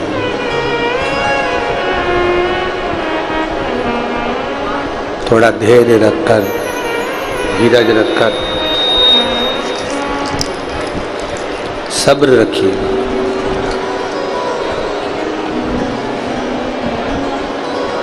और दूसरा है, जब धन नहीं है, तकलीफ चल रहा है, तो थोड़ा सब्र रखो। देवाधिदेव महादेव झोली भरेगा जरूर। फिर दूसरे नंबर पर है कद्र। बाबा अगर धन दे दे, भगवान देवाधिदेव महादेव अगर संपदा दे दे, धन दे दे, वैभव दे दे, तो सबकी कद्र करो, सम्मान दीजिए सबका, आदर करिए सबका, सत्कार करिए सबका।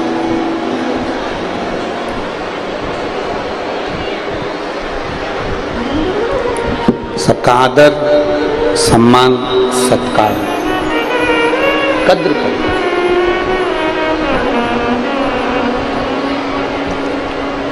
विदल और उत्पल, जिनके प्राणों को भगवान देवाधिदेव महादेव के चरणारविंद में जो कुंदुक गिरा है, उस कुंदुक से उनके प्राणों को हरा गया। शिव जी का नाम कुंदकेश्वर महादेव पड़ गया। बोल कुंदकेश्वर महादेव की जय। भगवान शंकर कुंदकेश्वर महादेव पड़ गए। आगे चरित्र आया है।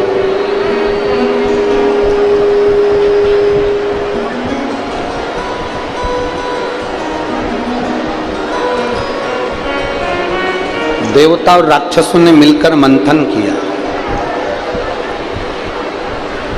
और देवता राक्षस मिलकर जो मंथन करे, उस मंथन में सबसे पहले निकलने वाली है गौ माता।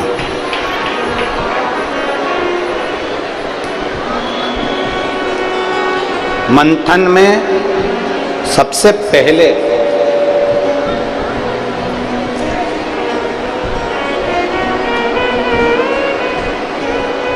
अगर मंथन में सबसे पहले निकल रही है तो गौ माता निकल।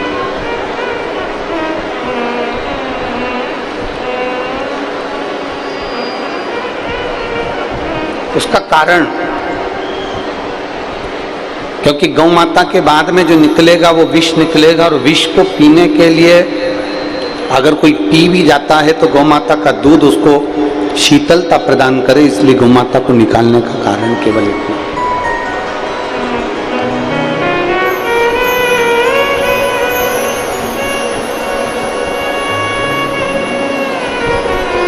आज जो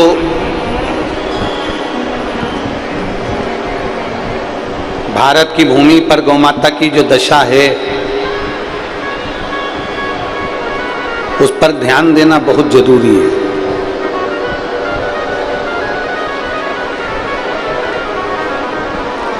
छत्तीसगढ़ की एक कथा में हमने कहा था, पहले आप और हम जब छोटे थे, हमें आपका नहीं मालूम पर हमें अपना तो ध्यान में है, और मुझे उम्मीद है कि आपकी भी छोटेपन में पहले के समय में निबंध लिखने को आता था, और निबंध भी आता था तो गाय पर निबंध लिखने को आता था। बोलो सही है कि गलत है? गाय पर निबंध लिखने को आता था तो अपन उसमें लिख देते थे कि गाय की एक पूंछ होती है, 4 पांव होते हैं, 2 नयन होते हैं, 2 सींग होते हैं, गाय दूध देती है। बोले लिखते थे कि नहीं लिखते थे? पूरा निबंध।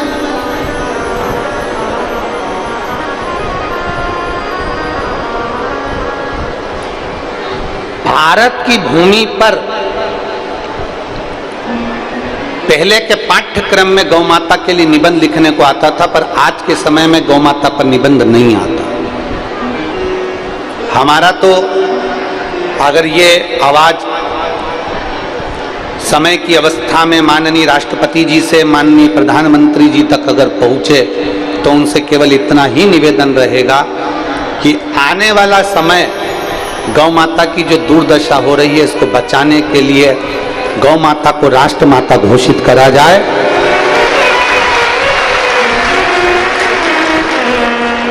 गौ माता को राष्ट्र माता घोषित करा जाए, और भारत की भूमि पर चाहे वो सीबीएसई कोर्स हो, चाहे वो भारतीय पाठ्यक्रम हो, सब में एक अध्याय गौ माता का भी हो। पाठ्यक्रम में गाय को जोड़ा है, क्योंकि पाठ्यक्रम में अगर गाय रहेगी, पाठ्यक्रम में अगर गौ माता रहेगी तो निश्चित है कि बच्चों के हृदय में गौ माता के प्रति सम्मान का भाव उत्पन्न हो। आज बच्चों के हृदय में गौ माता के प्रति सम्मान का भाव नहीं है।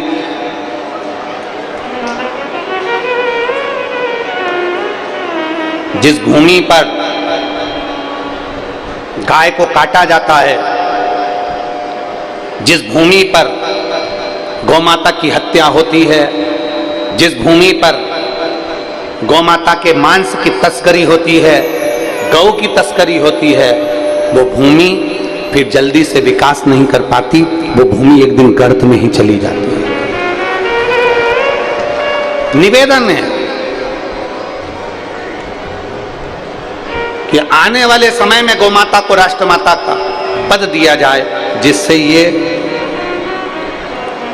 गौ हत्या थोड़ी सी बंद हो सके और गौ माता का सम्मान हो सके। मंथन में निकली है, देवता और राक्षसों ने जो मंथन करा, उस मंथन में गौ माता प्रकट हुई। मंथन में बोल भारत माता की, गौ माता की, ये मंथन में प्रकट हुई। और मंथन में गौ माता निकलने के बाद जो निकला है विष, वो सारे देवताओं ने मिलकर उस विष को भगवान देवाधिदेव महादेव को समर्पित कर दिया, भगवान शंकर को। मंथन में निकला हुआ विष भगवान शिव के पास भेज दिया गया। क्यों? क्योंकि वो घर के बड़े हैं, घर का बुजुर्ग है, घर का बयो है। शिव महापुराण की कथा कहती है, जो घर का बड़ा होता है, घर का बुजुर्ग होता है, घर का बड़ा होता है, उसकी जिंदगी में विष बहुत लिखा हुआ होता है, सुनना पड़ता है। कोई कुछ कहेगा तो सुनो, कोई कुछ बोल दिया तो सुनो, थोड़ा धैर्य बनाकर रखना पड़ता है। जो घर का बड़ा होता है उसको बहुत कुछ शीतलता रखना पड़ता है, बहुत कुछ। महाराज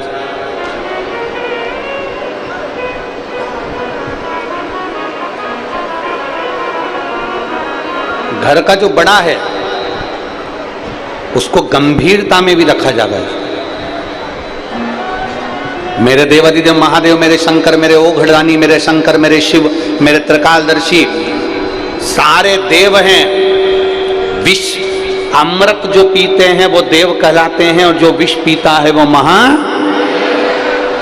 कहलाते हैं। शंकर ओघड़दानी विष पी रहे हैं क्योंकि देवों के देव हैं। घर के बड़े हैं, घर के बयो हैं, घर के वृद्ध हैं, घर के बुजुर्ग हैं, घर के बड़े हैं, वो विष पी रहा है। बड़े का काम क्या होता है? शिव महापुराण की कथा कहती है बड़े का क्या काम है? सबको साथ कर चलना, सबको लेकर चलना। पहले की जो छत होती थी ना, तो उस छत में ऊपर टीन लगा दी जाती थी। क्या बोलते हैं उसको? पतरा बोलते हैं या टीन बोलते हैं? लोहे की क्या बोलते हैं? छत्तीसगढ़ में लोहे का पतरा, लोहे की टीन। लोहे का पतरा लगा देते थे। पतरे का काम क्या है? पानी भी आएगा तो छत पे डला हुआ है तो पानी अंदर नहीं आने देगा। ठंड भी लग रही है तो पतरे से, गर्मी भी लग रही है तो पतरे को, पानी भी गिर रहा है तो पतरे को, हवा भी चल रही है तो पतरे पर। अंदर जो बैठा है वो एकदम आनंद में बैठा है। पतरे पर ओले बरस रहे हैं, बर्फ गिर रही है, पानी गिर रहा है, पतरे पर हवा चली, पतरा हिला। शिव महापुराण की कथा कहती है जो घर का बड़ा होता है वो लोहे के पतरे जैसा होता है, उसको सब सहना पड़ता है। और पतरा हवा में जैसे बहुत भड़भड़ करता है, पानी में भड़भड़ करता है, उसी तरह घर का जो बड़ा होता है सहता है तो मुख से कुछ कहता भी है। उसके कहे का बुरा ना मानते हुए बड़े का आदर करने का प्रयास करते हैं। बड़े का आदर करने का प्रयास करो, उसका सम्मान करने का प्रयास करो, उसको सत्कार देने का प्रयास करो। एक गुरुजी थे, चेले से बोले ऊपर आम लगा है जरा तोड़ ले। ऊपर केरी लगी है, तोड़। चेला चढ़ा ऊपर, और चेला जब चढ़ा, देख बेटा यहाँ पांव रख ले, यहाँ हाथ रख ले, टहनी को पकड़ ले, डाली को पकड़ ले, और बेटे को वो चेले को ऊपर चढ़ा दिया। चेला ऊपर चढ़ गया, 70-80 फीट ऊपर चेला चढ़ गया, और चेला केरी लेकर नीचे गिरा दी। अब उतरने लगा। ऊपर से उतर रहा था तो गुरुजी ने कुछ नहीं बोला कि यहाँ पांव रख, कि यहाँ हाथ रख, कि इस टहनी को पकड़ ले, कि डाली को पकड़ ले, कि ये कर ले, कि वो कर ले। चेला तो बस उतरता गया, उतरता गया। केवल 15 फीट की दूरी बची, उतरते उतरते मात्र 15 फुट की देरी बची, और गुरुजी ने बोलना चालू करा, यहाँ पांव पर रख ले, कोटर में पांव रख, टहनी को पकड़ ले, डाली को पकड़ ले, पांव को धीरे से रखना, आराम से रखना। चेले को तो गुस्सा आने लगा, इतनी ऊपर से उतरा तो गुरुजी ने एक शब्द नहीं बोला, नीचे नीचे आ गया तो गुरुजी अपना गुरुपन दिखाने लगे। गुरुजी तो अपना गुरुपन दिखा रहे, चेला नीचे उतर गया।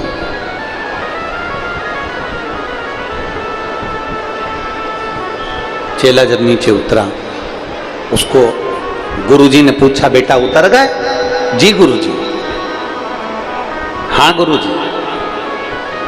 इतने में चेले को गुस्सा आया, और चेले ने गुरुजी से कहा, क्या गुरुजी, इतनी ऊपर से उतर रहा था, तुमने एक बार भी नहीं बोला कि यहाँ पांव रख ले, कि यहाँ हाथ रख ले, कि कोटर पकड़ ले, कि डाली पकड़ ले, कि तू यहाँ पांव रख, कि यहाँ हाथ रख।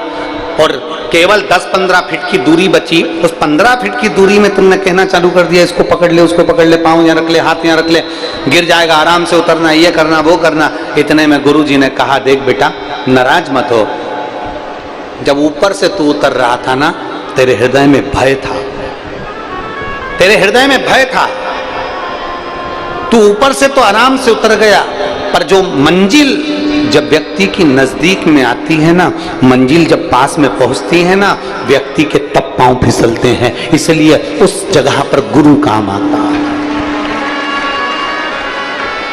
मंजिल करीब में आए, मंजिल के करीब जब हम पहुंचते हैं तब हमारे पांव फिसलते हैं। बहुत 2 महीने से 3 महीने से जल चढ़ा रहे थे, 4 महीने से जल चढ़ा रहे थे, 5 महीने से जल चढ़ा रहे थे, जल चढ़ाते चढ़ाते फिर कोई आ गया, मंदिर जाना बंद कर दिया, मंजिल तुम्हारे हाथ से निकल गई। तब गुरु कहता है कि अंतिम क्षण तक छोड़ना मती, लक्ष्य को पकड़ कर चलो, मंजिल एक दिन तुम्हारे करीब में आएगी। बोल बम का नारा है। एक पत्र है, देखिए,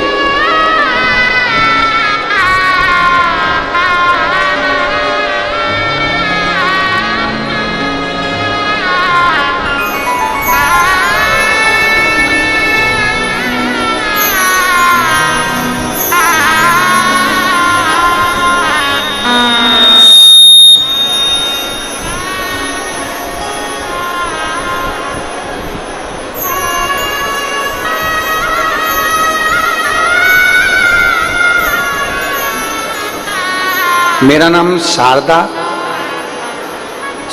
दर्रो, पति नमे सिंह दर्रो।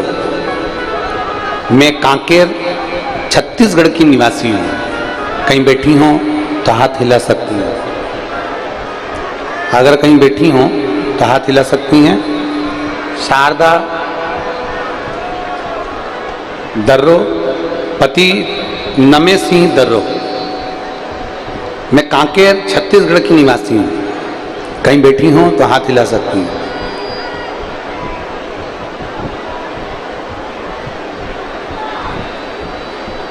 सात माह पहले मेरे पति का तबीयत खराब हो गया। पत्र को आप लोग एलईडी पर भी पढ़ सकते हैं और आस्था चैनल पर भी पढ़ सकते हैं। 7 माह पहले मेरे पति का तबीयत खराब हो गया। डॉक्टर को चेक करवाया, ब्लड का टेस्ट करवाया, रिपोर्ट आई तो रिपोर्ट में मालूम पड़ा कि उनको लास्ट स्टेज का कैंसर हो गया। कहीं बैठी हो तो हाथ हिला सकती हैं। लास्ट स्टेज का कैंसर हो गया। जैसे ही मालूम पड़ा हमारी आंखों में जल भर गया। हम बहुत परेशान होने लगे। गुरुदेव, पर बाबा पर भरोसा था। पति को जब कैंसर बताया उसके 7 महीने पहले हम सीहोर गए थे, बाबा को प्रणाम कर कर आए थे। वहां से रुद्राक्ष लेकर आए थे और रुद्राक्ष लेकर आए थे, वो हमारे पास रखा था। जैसे ही हमें मालूम पड़ा कि कैंसर हो गया, वो भी लास्ट स्टेज का, तब हमने तांबे के कलश में रुद्राक्ष को डाला और उसका पानी गलाकर शिव जी को चढ़ाया। वो पानी अपने पति को पिलाना चालू कर दिया। रात को 9:15 का जो आपका उपाय है रोग मुक्ति का, वो 9:15 वाला जो उपाय है गुरुदेव, जो किडनी के लिए, लीवर के लिए, कैंसर के लिए करा जाता है, वो रात को 9:15 वाली पूजन हमने शंकर जी की करना प्रारंभ करा। दूसरी बार मेरे पति को जब जांच कराने के लिए हम कैंसर हॉस्पिटल में वापस लेकर गए, जब उनकी दूसरी जांच प्रारंभ हुई तो डॉक्टर भी आश्चर्य में पड़ गया, इनके शरीर में कैंसर नहीं था। ये बाबा की कृपा।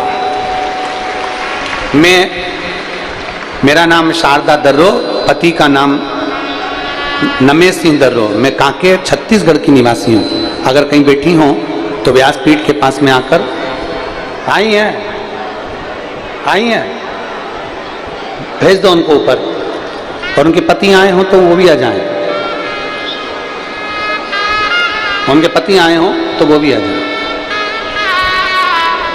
शारदा दर्रो, पति का नाम नमे सिंह दर्रो, कांकेर छत्तीसगढ़ के निवासी। शिव तत्व है। एक पत्र और है, देखिए। इंदर सिंह, पत्नी ज्ञानती देवी, हाउसिंग बोर्ड, ओ क्षेत्र भिलाई। मेरा मोबाइल नंबर ये है, कहीं बैठी हो तो हाथ हिला सकती हैं। इंदर सिंह, पत्नी Gyanti Devi, housing board, mobile number ये है। मैं ज्ञानती देवी हाउसिंग बोर्ड की निवासी हूँ,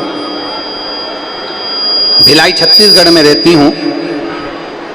मेरे पति की तबीयत 15 दिसंबर के बाद अचानक खराब हो गई। उनकी आवाज में बदलाव आने लगा और उनका गला 80% काम करना बंद कर दिया।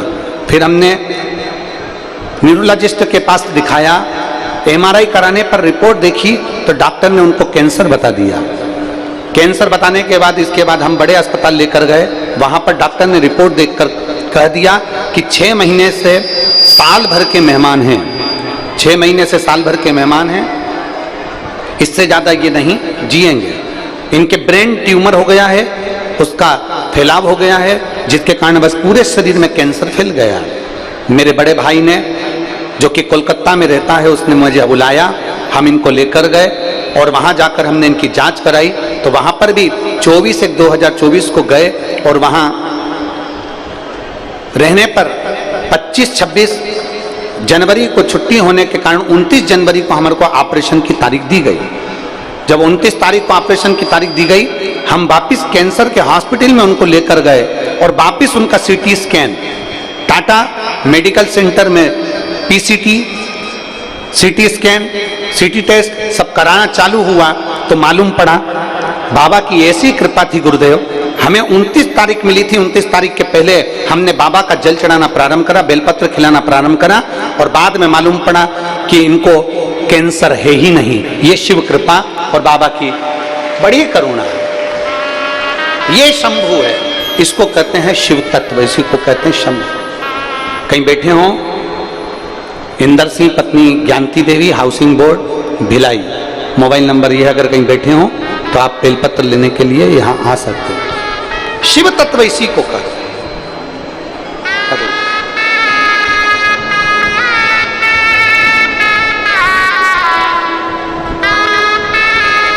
शारदा दर्रो,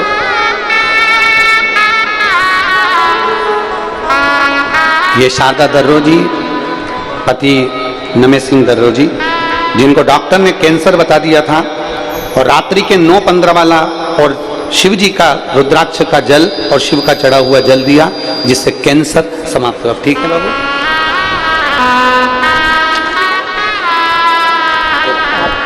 आपके पति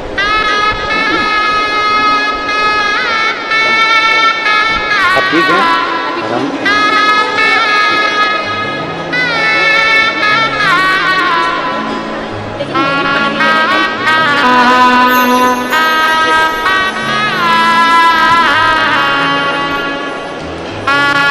मेरे बाबा दया करना,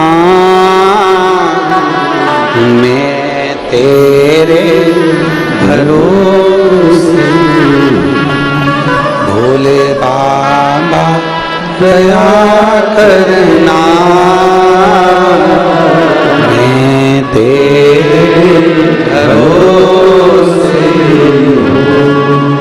ना घर के भरोसे हूँ, ना परिवार के भरोसे हूँ,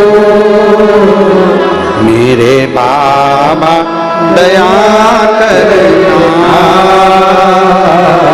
मैं तेरे भरोसे हूँ, भोले बाबा दया करना, मैं तेरे भरोसे। शिव कथा कर रहे, भगवान देवादिदेव महादेव के पास में विष आया, शिव जी उसको पी लिया। कंठ पर माता पार्वती जी ने जाकर उस विष को अंदर नहीं जाने दिया। शिव जी का नाम नीलकंठ महादेव हो गया। बोल नीलकंठेश्वर महादेव। शिव का नाम नीलकंठेश्वर महादेव हो गया। भगवान देवादिदेव महादेव ने देवताओं से कहा, तुम ये अमृत भले पियो, मना नहीं, पर अमृत पीने पर तुम्हारे भीतर अभिमान ना आए, अहंकार ना आए, अमृत पियो, अच्छे से रहो। भगवान अगर धन देता है तो ये कभी नहीं कहता कि अभिमान करना। भगवान धन देता है तो ये कहता है इस धन का सदुपयोग करो, प्रयास करो कि इस धन को सदुपयोग में लगे, प्रयास करिए कि सत्कर्म होता रहे। आगे वर्णन आया सुंदर प्रसंगों में, भगवान तुमरुका जी चंचुला देवी को बड़े आनंदमय भाव से भगवान शिव के 12 ज्योतिर्लिंग का स्मरण करा रहे हैं। चंचुला देवी भगवान शंकर की पवित्र कथा को सुनते हुए भगवान शिव ईश्वर जी और गोरा जी बनकर जो कथा सुन रहे हैं, समर्पण शिव महापुराण की कथा जो अमलेश्वर में चल रही, उस आनंदमय कथा को भगवान देवादिदेव महादेव हाटकेश्वर महादेव भी श्रवण कर रहे हैं। और कहा, प्रथम ज्योतिर्लिंग का वर्णन करा श्री सोमनाथ जी का। चंद्र को काया का रोग हो गया, और चंद्र को काया का रोग हुआ। चंद्रदेव ने जाकर देव ऋषि नारद से पूछकर भगवान शंकर की आराधना करना प्रारंभ करा, भगवान शिव की आराधना करा। जैसे ही महादेव की आराधना करी, भगवान देवादिदेव महादेव प्रसन्न हो गए और प्रकट होकर उन्होंने चंद्र की काया के रोग को मिटा दिया। शंकर जी का नाम सोमेश्वर महादेव हो गए। बोल सोमनाथ भगवान की। अगला वर्णन आया श्री मल्लिकार्जुन का।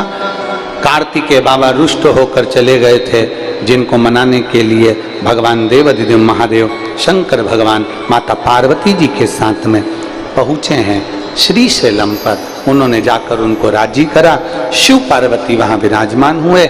शिव जी का नाम सुंदर आनंद से मल्लिकार्जुन के रूप में विराजित होते हैं। बोल मल्लिकार्जुन भगवान की। अगला वर्णन आया है श्री महाकाल का। दूषण नाम के राक्षस का संहार करने के लिए भगवान शंकर 84 रूप में प्रकट होकर उसका काल बने, तो शिव जी का नाम महाकाल। अकाल मृत्यु वो मरे जो काम करे चंडाल का, काल उसका क्या बिगाड़े जो भक्त हो महाकाल का। शिव की आराधना में लीन रहते हैं। फिर अगला वर्णन है चौथे नंबर पर ओमकारेश्वर का। और बड़े किस्मत वाले हैं आप सभी जो ओमकारेश्वर की पवित्र भूमि से 9 जून से 15 जून तक सुंदर पवित्र शिव महापुराण कथा का लाभ लेंगे। दोपहर में 1 बजे से 4 बजे तक कथा आस्था चैनल पर भी आएगी। जो शिव भक्त 12 ज्योतिर्लिंग में से एक ज्योतिर्लिंग नर्मदा जी का तट ओमकारेश्वर की पवित्र भूमि पर बैठकर कथा सुनना चाहते हैं, बड़े भाव से आए। धूप बहुत तेज है, गर्मी है, साथ में पानी की बोतल, छाता, ओढ़ना बिछाना साथ में लेकर चलें और बड़े भाव से, इस भाव से आए कि हमें वहां सेवा करना। भोजन बनाने का मौका मिले भोजन बनाओ, भोजन कराने का मौका मिले भोजन कराओ, क्योंकि यह कथा ओमकारेश्वर की, इसका कोई यजमान नहीं, इसके यजमान स्वयं ओमकारनाथ भगवान शंकर ही उसके यजमान, भगवान शिव ही उसके यजमान। और आप और हम सब शिव भक्त भगवान शंकर की उस आराधना में मां नर्मदा के घाट पर ओमकारेश्वर बाबा के चरणों में बैठकर कथा का लाभ लेंगे। बिंद नामक पर्वत ने भगवान शिव की आराधना करी थी और शंकर की आराधना कर कर भगवान ओमकारेश्वर नर्मदा के मध्य में विराजमान हो जाते हैं, वो ओमकारेश्वर कहलाते हैं। बोल ओमकारेश्वर भगवान की। अगला वर्णन आया है श्री केदारनाथ जी का। नर नारायण ने तप कर कर भगवान शंकर को यहाँ विराजमान किया, भगवान केदारेश्वर बनकर विराजित हुए। अगला वर्णन है फिर भीमा शंकर का। कुंभकर्ण की धर्म पत्नी करकटी, करकटी का पुत्र है भीम, जिसने बहुत उपद्रव मचाया, तब भगवान शंकर ने आकर भीम का संहार करा, तो शिव जी का नाम भीमा शंकर हो गया। भीमा शंकर। हमारा भी प्रयास रहता है कि 12 ज्योतिर्लिंग में धीरे धीरे धीरे धीरे करते करते 12 ज्योतिर्लिंग में कथा हो जाए और शंकर के भक्त 12 ज्योतिर्लिंग से शिव महापुराण की कथा सुन लें। पहले काशी में करी, फिर उज्जैनी करी, बीच में परली वैद्यनाथ जी में हुई, ऐसा ही क्रम करते करते करते करते फिर वापिस ओमकारेश्वर हो रही है। ये तो शिव की कृपा है, वो कराने वाला और वही करने वाला है। आप और हम तो केवल एक निमित्त है। अगला वर्णन आता है काशी विश्वनाथ। मनु शत्रुपा ने तप कर कर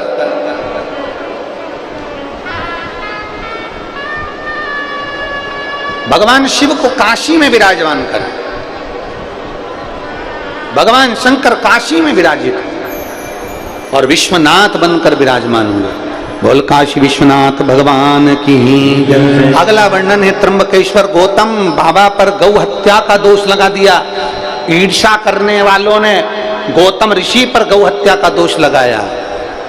ईर्ष्या करने वाले, गौतम ऋषि इतना तप करते थे, इतनी साधना करते थे, शंकर की भक्ति में डूबे रहते थे, तो आसपास में जितने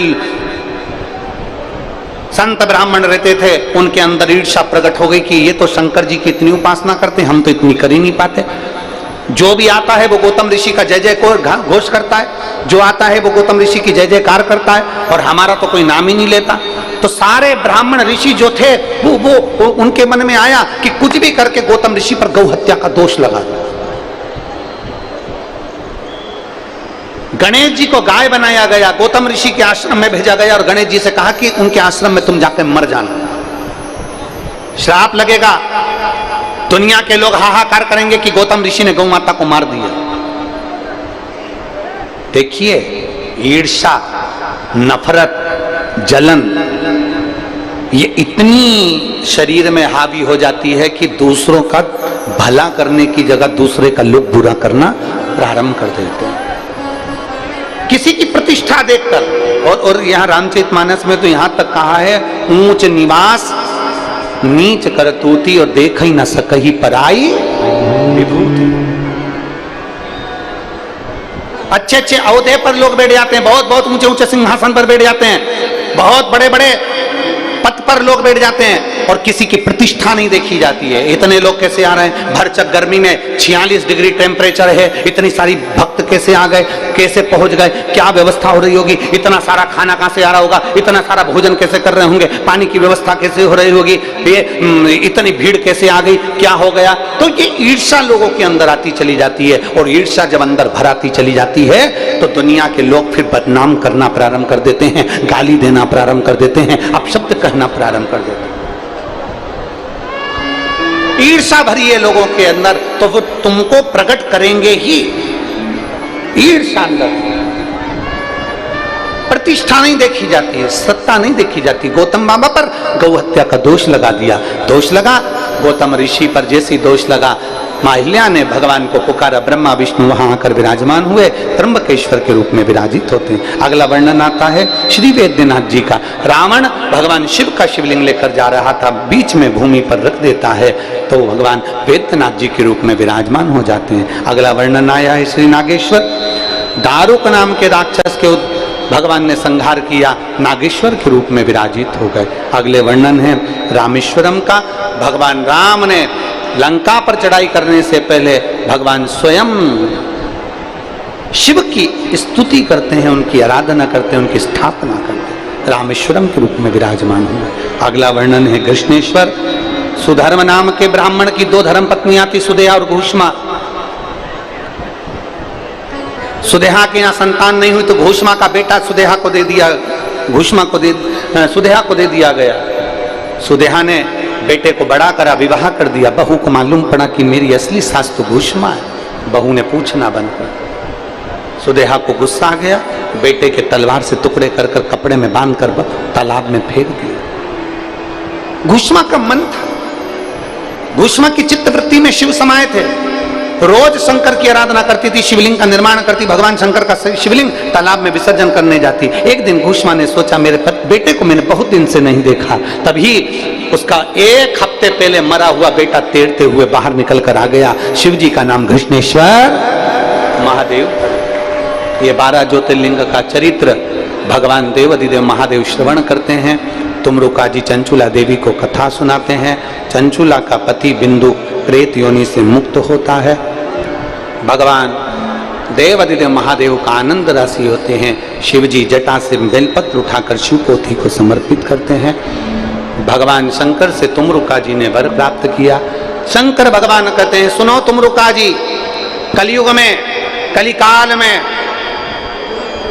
जब चारों तरफ हाहाकार मच रहा होगा, हर तरफ मृत्यु ही मृत्यु दिख रही होगी, चारों तरफ हाहाकार मच रहा होगा, मृत्यु ही मृत्यु नजर आ रही होगी, तब भगवान शंकर कहते हैं तुमरुका जी उस समय पर ये शिव महापुराण संपूर्ण भारत का, संपूर्ण विश्व का, संपूर्ण पृथ्वी का कल्याण कर रहा होगा, संपूर्ण पृथ्वी का कल्याण। ये शिव महापुराण की कथा जिस भूमि पर होगी, जिस जगह पर होगी, जिस स्थान पर होगी, उस भूमि पर, उस स्थान पर 7 दिन के लिए मैं स्वयं 12 ज्योतिर्लिंग छोड़कर कैलाश और काशी छोड़कर विराजमान होऊंगा। जो इस शिव महापुराण की साक्षी में बैठकर मेरी प्रार्थना करेगा, आनंद से कथा कर तत्व श्रवण करेगा और दिल से अपने मन की बात मुझसे कहकर जाएगा, शिव जी कहते हैं उसकी झोली मैं स्वयं खुशियों से भरने के लिए पहुंच जाऊंगा। भगवान देवादिदेव महादेव की यह कथा भाव से, आनंद से श्री पवन जी खंडेलवाल, श्री विशाल जी खंडेलवाल, श्री खेमलाल जी साहू, श्री मोनू जी साहू, श्री सागर जी खंडेलवाल और श्री सहयोगी में बसंत जी अग्रवाल, इन सभी के द्वारा ये पवित्र कथा का तत्व श्रवण करने को मिल रहा था अमलेश्वर की भूमि पर, जो आज कथा का विराम दिवस होने जा रहा है। भाव भक्ति से यजमान परिवार ने बड़े भाव से इस कथा को करवाया है। आज लाखों की संख्या में आप लोग पहुंचे हो। और सत्य बताएं ना, सत्य बताएं, जजमान कितने भी टेंट बढ़ा ले, कितने भी पंडाल बढ़ा ले, शंकर के भक्त की कोई कमी नहीं होती। शिव भक्त तो आता चलेगा। यजमान टेंट बढ़ा ले, समिति टेंट बढ़ा ले, पंडाल बढ़ा ले, कितने बढ़ाएगा। अगर आप आज अंदाजा लगाइए, अमलेश्वर वालों ने आज तक इतने शिव भक्त अपनी इन आंखों से कभी नहीं देखे होंगे जो आज देख रहे हैं। कितना बढ़ाएंगे। चारों तरफ गाड़ियां गाड़ियां। हम कहेंगे कैमरा टीम से कि आप दिखाना कि लोग बाहर धूप में छाता लगा लगा कर बैठे हुए हैं, टेंट नहीं तो अपनी अपनी चादर लेकर आए हैं, उसमें बैठे हुए हैं, और कोई आशा नहीं इनकी। ये मत सोचना कि तुम्हारे खाने के चक्कर में आए हैं, कि तुम्हारे पीने के चक्कर में आए ना। पक्का शिव भक्त, उसको तो केवल कथा से मतलब होता है। एक बार आकर बैठ जाता है, 7 दिन अलमस्त होकर कथा का रसपान करता है, अपनी जिंदगी को आनंदमय जी। हम बहुत बहुत साधुवाद देते हैं सभी यजमान परिवार को और संपूर्ण अमलेश्वर की भूमि को, हाटकेश्वर बाबा के चरणों को प्रणाम करते हैं, गंगा मैया को नमन करते हैं, जिन्होंने इस पवित्र कथा को अपनी वाणी से कहलवाया। जो जिस कामना से आया है, आस्था चैनल के माध्यम से, फेसबुक यूट्यूब के माध्यम से और इन पंडालों में जो जिस भाव से कथा को श्रवण कर रहा है, मेरा देवाधिदेव महादेव आप सबके मन के मनोरथ पूर्ण करे, आपकी झोलियां खुशियों से भरे। मेरे भोले बाबा से निवेदन है, बाबा किसी स्त्री की गोद खाली ना रहे और किसी पुरुष की जेब खाली ना रहे, इतनी कृपा करते रहना बाबा, इतनी कृपा।